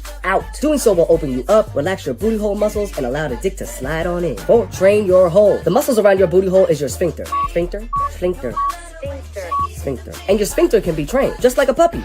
Use dildos, butt plugs, dilators, anal beads, and other toys to open yourself up and test your limits. 5. Set boundaries. It's perfectly okay to be all Do whatever you want to my body, dummy daddy. but being submissive doesn't rule out giving consent. If you're uncomfortable with anything your top is doing, you have agency to speak up and set a boundary. Well, child, that was interesting. Yeah. Hello. I know you fucking lying. Child, this is the favorite part of the show. Welcome. I know you fucking lying. Been getting your whole stretch each and every kind of goddamn way imaginable. No, he been getting his sphincter. Yeah. Oh. And we not staying 2 hours longer just because you just got here. Happy Valentine. We still stopping on time. Right. We got 10 minutes, girl. What you mean, you right? Let that Valentine fire you. Dominic, you can go. You can log out. You can log out. Happy Valentine's Day, Neil. Happy Valentine's Day to the people. How was your Valentine's Day today? I told him you was on a couple of dates. Yeah, I went to dinner to one of my favorite restaurants. Romeo, be quiet. to my favorite restaurant, Atlanta Fish Market, and had a Oh, good I'm gonna time. say Crystal's open this late. Well, they could be. I like crystals too. Ooh, yuck. Do you really? Wait. I hate That crystals. is some That's horrible because y'all food. like White Castle. I White hate, Castle is horrible too. I hate hard White Castle and I hate crystals. It is disgusting. Mm-hmm. Burger. Well, Nelly, good to see you.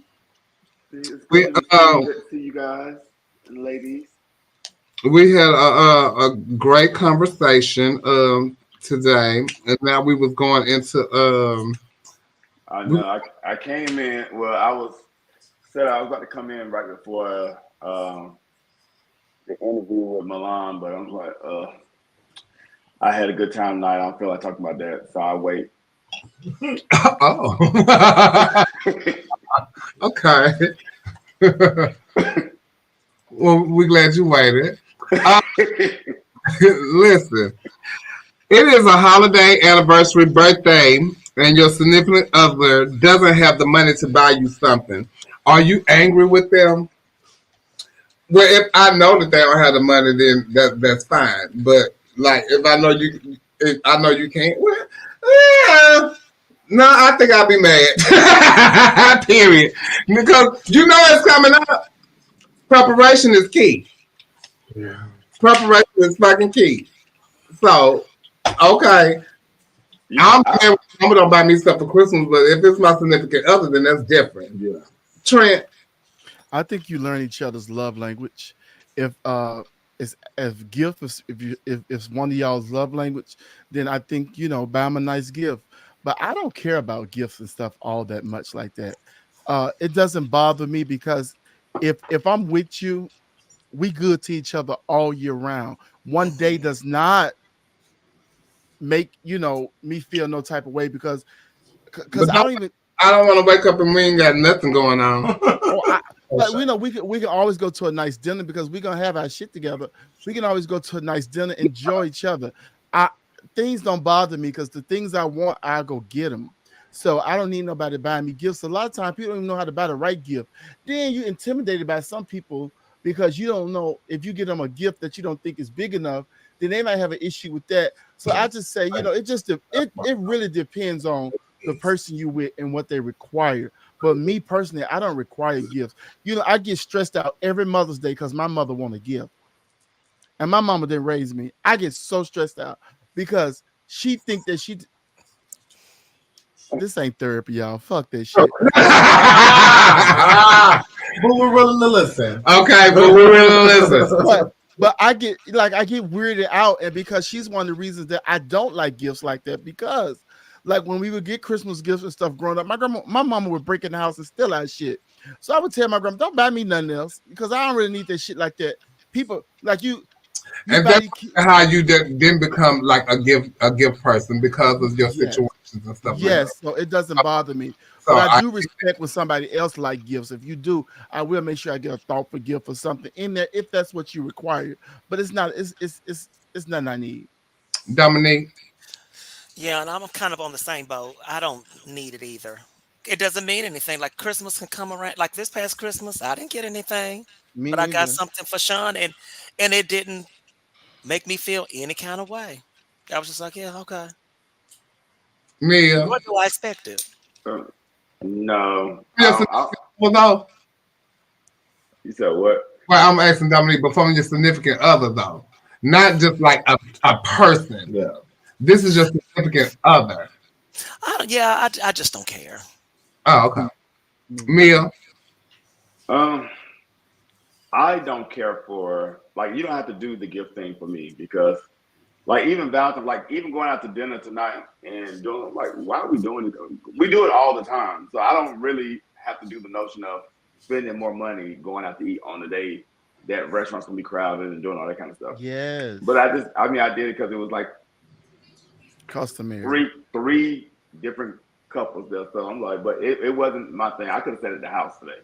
I could have did this because tomorrow we'll go out to eat to another place or somewhere else because we don't cook. Oh, Jesus. There you have it. I think it's for Shout out to Giselle. like I said, I would be mad because it is like a special day or something like that, and so I would like want not per se like a gift, but something to be done that day. You know, something to do that day to acknowledge that day or something like that, because I would want like for your day to be special. If you know that's what I like, you know, I would want for your day to be special too. Because I'm gonna make sure that you do something on your day. So that's I agree with Trent. I said, if we're together, we doing stuff all year long. We doing certain things, but this particular thing is because I'm a type of person who I hold on to stuff and I collect things, and I'm a very sentimental type of person. This person gave me this, I'm gonna keep this. You know, I'm very that. Yeah. Like it depends on like. So I'm a foodie, so I don't need gifts. I feel like I can buy myself what I want. Like if somebody does it, it's like that's great. But if you just say, "Oh, let's go out to eat," I'm gonna eat 4 times a day. If Trent say, "Let's go out to eat," I'm like, "Okay, let's go." If I get home and then Dominique calls me and say, "Oh, you wanna go out to eat?" Yes, I do. Yeah. I get back home and Chevelle calls me and say, "Let's go out to eat." I'm gonna go out to eat 3 times. Like That's the I same. love to eat. That's Like, the same I'm problem that I got with my back. I love to eat. Yes, you will. But like knowing the people that you talk to, like 2 of my people, I got 3 people I deal with. 2 of them don't really care about it. One person, he likes not big gifts, but he likes unexpected things. So it doesn't have to be big. He just likes unexpected things. Yeah. So I knew for Valentine's Day, do something unexpected for him. Yeah. So And I'm a type of person anyway, even if I buy something for myself, I put it in the closet or something, and I don't get it out for a while. I don't even think about it no more. So, you know, people may get mad if you buy them something and you don't get to it right away. It could be a lot of things. You know what I'm saying? Yeah. Happy Valentine's, Paula. You hear about couples that have been together 10, 15, 20 years. What do you think is the secret to their longevity? Compromise, and what is and Jay. And Jack. Oh my God. Compromise and what is it? Communication. Okay. Communication. Yeah. Communication. And there are some compromises in there. The people I talk to, they say it's threesomes. That's it. That's what I said. Really? That goes under the part of communication. Okay. You got a point. Some people. Yes, Charles. Yeah. Hand to hand. Yeah. That's when that goes. Yeah. But I'll like. I have a 4-year relationship. The one who used to work by Chevelle job, who she knew. We like 15 plus years doing our thing, and then I have another one. It's just the thing. What? Go ahead, because I'm trying to count the years. It's been a while. So it's like all 3 of them require different things, and it's just like communicate. I know if I want to go out to party and have fun, this is the person I'm going with. If I want to talk about sports and that kind of stuff and working and day-to-day activities, this person I'll talk to. If I want to talk about, just in the city, let's go play cards, let's go do this, then I'm talking to this person. So everybody has their own little niche. About 17 years Neil. I know it might be longer. 17 years, Neil? Because I remember where I was at when I was here. I met him in Atlanta for Pride. I met him in 708 parking lot. He came home with me that night. The next day, I went to Chicago for Continental, and that was the year Erica Norrell won. Well, that was like 2002. That's when we first met. Oh, he is living in there, baby. Oh, baby, in there. He is. What attracts you to a person? Is it just the physical, or do other things make someone appealing to you? It's other things that make people appealing to me, because it's not always the physical. because somebody that's not the most attracted to someone could be attracted to me because there's other things that they do. It's other aspects of them that I like. So it's not always the physical aspect of them. Neil. So if it's somebody who I'm just meeting at like a circuit party, it's physical. If it's somebody who like yeah. So, but if it's somebody who like it's not physical at all because I need somebody who's gonna stimulate me like intellectually. But not at the circuit party. At the circuit party, well, because I'm not asking you at the circuit party, like, do you know who the senator of your state is? Oh, Trent. Of course, the physical attributes is what makes you interested, right? But once you meet the person and you learn who they are, I guess that would make you stay around or want to pursue it more. The way I see relationships, I see a difference. I don't care. Like I always tell you, I don't care what nobody do with their ass and dick. That's theirs to do whatever they want to do with. But one of my actors on set, husband, had an issue, and I watched her call around frantically to different doctors and stuff to get him an appointment because she felt like he needed an MRI to really see what was going on with him. And they was telling her that he didn't need that. So she did not stop until she got him an MRI. And she was right. It was something different than the doctor was telling her. And now they're prepping him to do a surgery. But I wish for somebody to see about me in that way, to make sure that I am okay from every aspect. Sex and shit get old. Some of us can't even count our body count. It's so high. But I need somebody to take care of me mentally, more than physically, because to see about somebody the way that lady saw about her husband, it made me take a seat back like, damn, do I have anybody that will see about me in that way and make sure that I'm okay? When I get sick, I can't get a motherfucker to bring me a can of chicken noodle soup. You understand what I'm saying? One time I was sick and met this boy on Jack. This boy came on my house and cooked me homemade chicken noodle soup. I was feeling so bad. Huh? You done married him the next day. I wanted to, but that motherfucker was crazy. I said, no wonder. See, I said, no wonder. Good for you. But I appreciated somebody coming and see about me. So that's the era I'm in my life. All that other shit, we already know this community is horny. It's a horny ass community. And sex ain't shit. Sex ain't shit. You get that shit walking down the street. You can go to a bathhouse and walk in a dark room, stick your dick in a hole. You can do whatever you want to. Sex is so fucking easy. But to find somebody that got your best interest at heart, and I mean from every angle, man, that shit right there. That's kind of hard, right? Harder than your dick. Is it the physical for you, Dominique, or something else? Well, absolutely not. Definitely not the physical, because y'all know I love good conversation. I love somebody that I can really, So I'm attracted to the individual more so because, it can be somebody that's 250 pounds, but if he's got great conversation, a really good person, and a strong back, I can be attracted to that person. So the physical don't really supersede anything from me. What if his feet stink? They can be washed. What if his balls always sweaty? Well, honey, we'll get a bounty towels. What if his breath got that smell in it, like it got infection coming out of his now breath? that I can't get past. That I can't get past.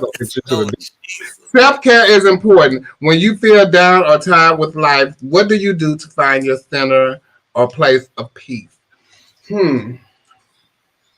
I struggle with that a lot. I really do. I struggle with that a whole lot. So I really don't know. And sometimes I will say being at home. But lately going to spend like time with my mama, and like if I fall asleep over at her house, that give me a place of peace, and I sleep really good when I'm over there. I really do. I have to watch my wallet when I'm in my mama. Go ahead. Oh no! But Not watch your water. My I really wallet. Oh, your wallet. I really find a place of peace in my mama, and when I'm around, whenever I'm around my mama, I feel so secure and stuff, and I don't like have a worry in the world sometimes when I'm with my mama, especially like lately when I go on trips with her and stuff like that, because we never did that when I was younger. We only did like to my grandmother's house. They drop me out for the summer, and she bunch it back to Houston to do what she do while I'm in Monroe living my life. But like as we got older and spend more time with each other, I think spending more time with her gives me a lot of peace. Yeah. You know. When you want that in a lover, though, when you want that in a better half, I do, I really do. But then, like, I struggle with the work thing, like Monique do, and you and do. I think that has that has a bearing on a lot of the relationships that I was in. But what they don't realize is, like I said, I make my own schedule, and I haven't found that person to make me not want to go out and make my money because I don't have that security. So Yeah, I that's have to true. go and make my money. You don't make me feel secure enough that if I fall down that you're gonna be there to pick me You up. got me. Yeah. And then you also have to find somebody, especially when you're in the entertainment life, you have to find somebody that's not going to be jealous either. And that too. Because some of them can be, To and be not that they want to drag, but they just be jealous hearted about the popularity, the money that you're bringing in, the adoration that you get from so many people. Some people can't handle it even, on a lower level. So, and that's something, and not want to be a part of the spotlight. And I want to be a part of the spot. And also too, not just the jealousy part of that, the loyalty part of it, just because you are going out of town or going on bookings and stuff like that, does not mean you out there cheating and stuff like that either. But but you could be at home. About flight attendants. Huh? About flight attendants, so I guess Them too, I'm speaking from an entertainment aspect, you know what I'm saying? So, because it has happened to me. I think people think that from an entertainment aspect because people really have groupies, and when you win a title, you entertainment. People just flock to those individuals because they want to be attached to some people, so they will throw themselves at them. So it's easy to think that, but it's easy to think that entertainers, especially male leads, will get that kind of stuff because you can be the same. I can be right here, Neil, but then you win a title tomorrow and be Neil this title, and Yeah. now all these people flocking towards Now you. everybody wants you, and especially do your little sexy show and show your little stuff off. So, yeah. But where do you find your center or your piece, Neil? So Netflix TV, and my goal is I read a book like I read a book once every 2 weeks. I will try to get through a book. So right now I'm reading this book called The Teacher. About this math teacher you think is like something going on between a teacher and a student. But I, as a former English teacher, I always read books because I was like, okay, let me see if my students will get into this book, blah, blah. So I read books like every other week. My goal is to read at least 2 novels a month. So that's what I do. I used to read books all the time, and I don't no more. That's crazy. I used to read books on my flight. That was my thing. It's such a quiet time, and just. And I stopped doing. Where do you find your because you work a lot too, Trent, and you do a lot of stuff. Where do you find your center or your place of peace? At home. When I'm out, when I get off work, I want to go home. I want to roll up me a blunt. I'll go sit in my garage or I'll sit on the front porch, depending on how I feel outside. And I like to smoke and just be in that moment and just feel really good and let all the cares go away. I also got a massage chair in my bedroom that my best friend bought me for Christmas one. I think it was Christmas or my birthday.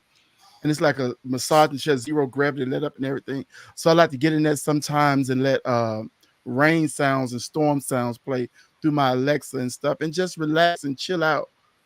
So it's very simple with me. I love being at home. I don't have to be out in the streets. When I'm out in the streets or when I'm getting off work, I am rushing to get home. After all, I pay for this motherfucker every month. I want to be here. Okay, I know that's right. Dominique, where do you find your place of peace?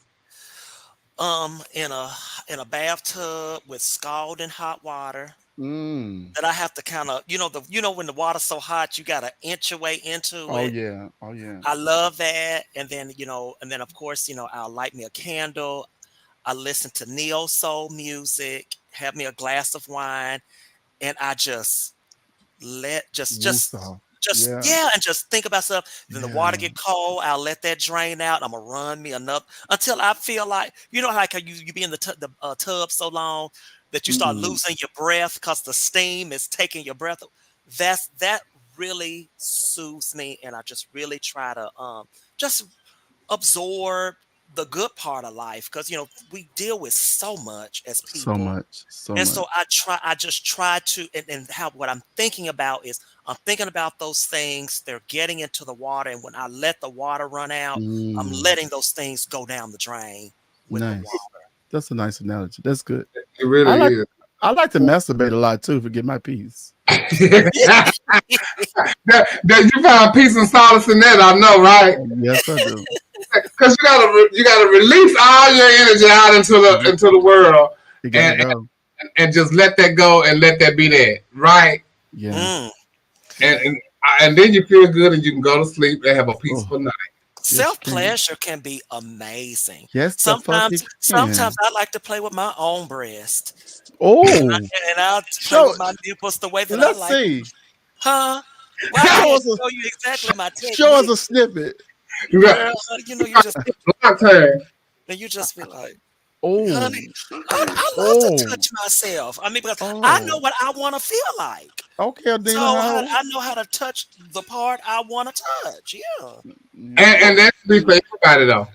That's for everybody. You got to teach people how to touch you too. Yeah. Explore. I'm like, don't touch my cootie cat that way. Do it this way. Wait a minute. Yo, what? Yo, what, Neil? Yo, not your cootie cat. Oh, Neil.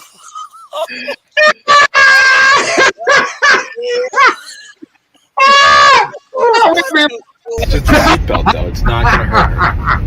The seatbelt squishing her vagina.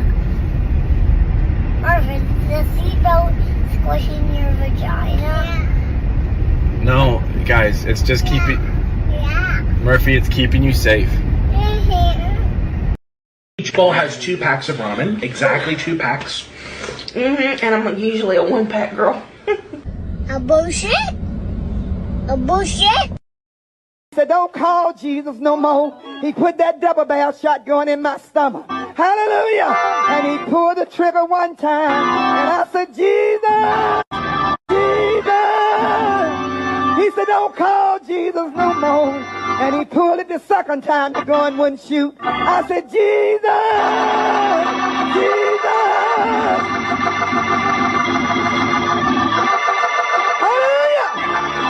He pulled that trigger the third time, and that gun wouldn't shoot. Hallelujah! He threw that gun down, fell on his knees, and said, tell your God to save me. Tell your God.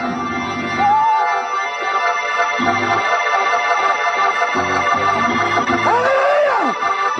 And now he's saved. And now where my husband at? Where my husband at? Now he's saved. Where is my husband? He's saved, sanctified, and he's my pastor, and he's my best friend. Glory! God saved him! Saved him! I'm with Gregory. Yeah, she threw me. I'm with Gregory. I think she was telling a whole lie. The whole time. She called that nigga to the front. He's now my husband. I think she was telling a lie the whole time. What the hell? He my best friend. He my pastor. Man, tell you, girl. Told that story. He She should have told pulled the that story. trigger 1 time, 2 times, 3 times. Jamaican people would have been there.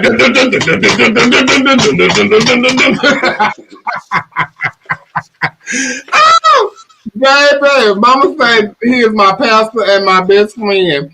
Lord have mercy, bless her heart. We want to take the opportunity into our point of view. We love y'all, our sweet babies.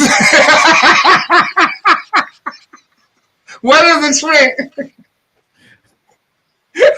What is the trick? That's my sweet babies, honey. I love us for real. Oh, that's what. I love us for real. And we thank y'all. We thank y'all so much. We really do. We thank you so much. Yeah. And I know y'all want y'all some husband to shoot in y'all's stomach too. Y'all, she said it wrong. I'm definitely about to do that later. What? They're gonna shoot in your stomach. I mean, shooting me like some fireworks. You didn't already do that? No, we went to the other one. No, we went to dinner earlier. Are you gonna save it and walk around school tomorrow with it in you? No, but you know what? In Houston this weekend, and what I love about Jawaka team and the team from Mobile, you know, they always come to Houston and make sure that everybody is registered to vote. And they do. I like it. It's be about 7 of them. They come down to Houston and they go to Club Houston and make sure everybody's registered to vote at Club Houston. Everybody registered to vote in Alabama, that Republican ass state. Ooh, they trying to turn it blue. Well, they try Houston, and they go to Club Houston to make sure everybody's registered to vote. Yes, good was right. And can we give Rachel Meredith and Carlos Dupree a shout out for winning Mr. and Miss Prep of Life? I think Prep for Life or Prep of Life. Do they pass out prep information all year long? Is that what do they do? They test the prep. They test it? They're not already on it? I don't know. Is that one of the requirements that you got to be on it? No, I'm just asking what they, is it just a pageant? Do they do what do they do? It's the Rico's pageant. I don't know exactly what they do. They just go and win the money the night of. They had a good competition. They don't have any. They don't have like any prevention. No, or anything like that. They may do. I'm sure they do. Okay. I don't know. I don't know what it is. I want to know because it is a prevention pageant. They don't do no community service. I think they pass out condoms throughout the year. But you know what? That community service, like, what does that really mean? Like, y'all go out and give condoms and say the same spiel. People don't do what they want to do. Like, what? But you still doing your part in the community to say that you have done something in the community because it might save somebody. You save one person. That's what we say at work. If I just say one student, one person, my job, I just done my job. Yeah. You about to make me speak in throat. And that's what any activists work. You know what I'm saying? Yes. So, but I was just questioning it because it is it's called Prep for Life. So, what is the premise of the pageant? Is it just a pageant, or do they actually do something in the community? That's good questions. It really is. It's called Prep for Life, and they do just as much as any other pageant in the community. To me, nothing. Any other pageant. But some pageants do community work and stuff like that. Black America, Black Continental. Westland does. Westland, America, Continental, Mr. Gay America. They all said Continental. Sean. I don't know. I didn't do. Oh no. Yeah. When I was in Continental. I can honestly say that. I ain't saw nobody passing out nothing. And we also want to keep Shavonna in our prayers. Shavonna Brooks, a friend to the show, a really good friend of mine. My daughter, her mom, on this past week. So we want to keep Shavonna Brooks in our prayers and keep her lifted in this time. Yes, please do. Yes. Please. And also this weekend in Phoenix, there is a memorial for my sister Desiree DeMornay in Phoenix, Arizona, Saturday, February 17th. It's a celebration of life in Phoenix, Arizona. If you want to send flowers or anything, they can be sent to Phoenix Pride at 1430 North 5th Street, Phoenix, Arizona, 85004. But this information is posted on her page, so you can go and look at her page and check out everything for that. And also, shout out to Antoinette Chanel Roberts, who put on a beautiful celebration of life in Tampa this past weekend for Desiree. And I heard it was really, really nice. That's a picture from the ceremony, and it was very beautiful. A lot of people were in attendance. And that balloon arrangement is fabulous. It was beautiful. It was beautiful. So shout out to Antoinette Chanel Roberts, and thank you for that. Beautiful job, Antoinette. One of Desiree's best friends. And also my condolences and love to her kids and her grandkids, who also calls and checks on me all the time. You know, I done got 2 texts while I was even on the phone podcast tonight. I love you guys, and I'm here for you. You know, just because your mama's not here, your auntie is here. So I love you all, and I'm sorry I cannot be in attendance this weekend, but my heart is with you all, and always with my sister. We thank y'all so much for tuning in to our review. What you want to say, Neil? I was about to say, Trent, what you about to do? Not a goddamn thing. I got to work in the morning, Chad. At what time? 7 o'clock. Oh shit, that's early. Dang. Early. And I want y'all to lift me. I want y'all to lift me up in prayer, because I can no longer turn around and look in the mirror and see my own asshole. Damn. Damn. Damn. What were you doing? Walk us. What's going on? We're definitely gonna lift you up in prayer, sister. Girl, just imagine at one point I couldn't do it either. Well, how do you see it? Huh? So you don't get to see it no more? Honey, ooh, child, no. Oh, honey, I need to put you away from the table. She Pickiana, honey. True thing. That's what she's saying. Chevelle, you going to work tonight, Chevelle? No, I don't work tonight. No, I don't work tonight. But I have a something I do in the morning. But I don't work. Nia's trying to keep up the mess tonight. And I'm going to see Gladys, I hope, on Friday in Lake Charles. But I'm going and I'm coming right back because I got brunch on Saturday morning. So I'm trying to go see Gladys on Friday in Lake Charles. So are you going to leave on the midnight train to Georgia? No, I'm going to leave on the midnight car to Lake Charles. Damn. Back to Houston. But we thank y'all so much for tuning in to Our Point of View. We love you guys here for free. Neil, thank you for joining us. We're glad you had jumped on in and got your point of view across. But we will see you all next week. If you have not to Chevelle Brooks 75, please go subscribe to Chevelle Brooks 75 and watch us on YouTube. If you missed the show, go Surreal Sinclair. And also, if you have something that you want to advertise here at Our Point of View, we are accepting advertisement ads and stuff like this. Advertise your pages, your OnlyFans, whatever you like. Right here at Our Point of View, we are advertising here. Shout out to Sabrina Sinclair. Miss Black America. Black America is coming up next month. March 15th, 16th, 17th, something like that. Yes, it is. Yes, so join Sabrina Sinclair and them. They're all down there in Ben Mosley and the Black America Experience in Atlanta. And Christopher Higgins and everybody. And we love you guys for free. And good night. Thank you, Coco. Right. Good night. Love you. Good night. Bye. Bye-bye. Bye-bye. Ooh, honey. I gotta go.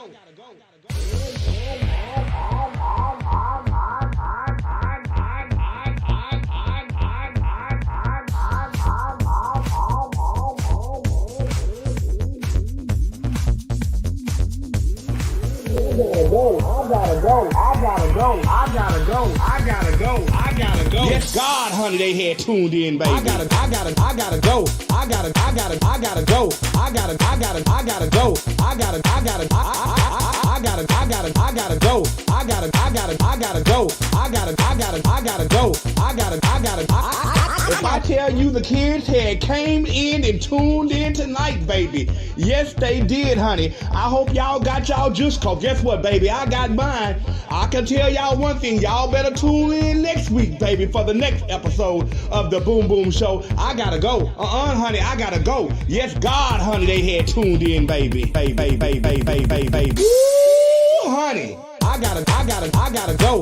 I gotta go. I gotta go. I gotta go. I gotta go. I gotta go. I gotta go. I gotta go. I gotta go. I gotta go. I gotta go. I gotta go. I gotta go. I gotta go. I gotta go.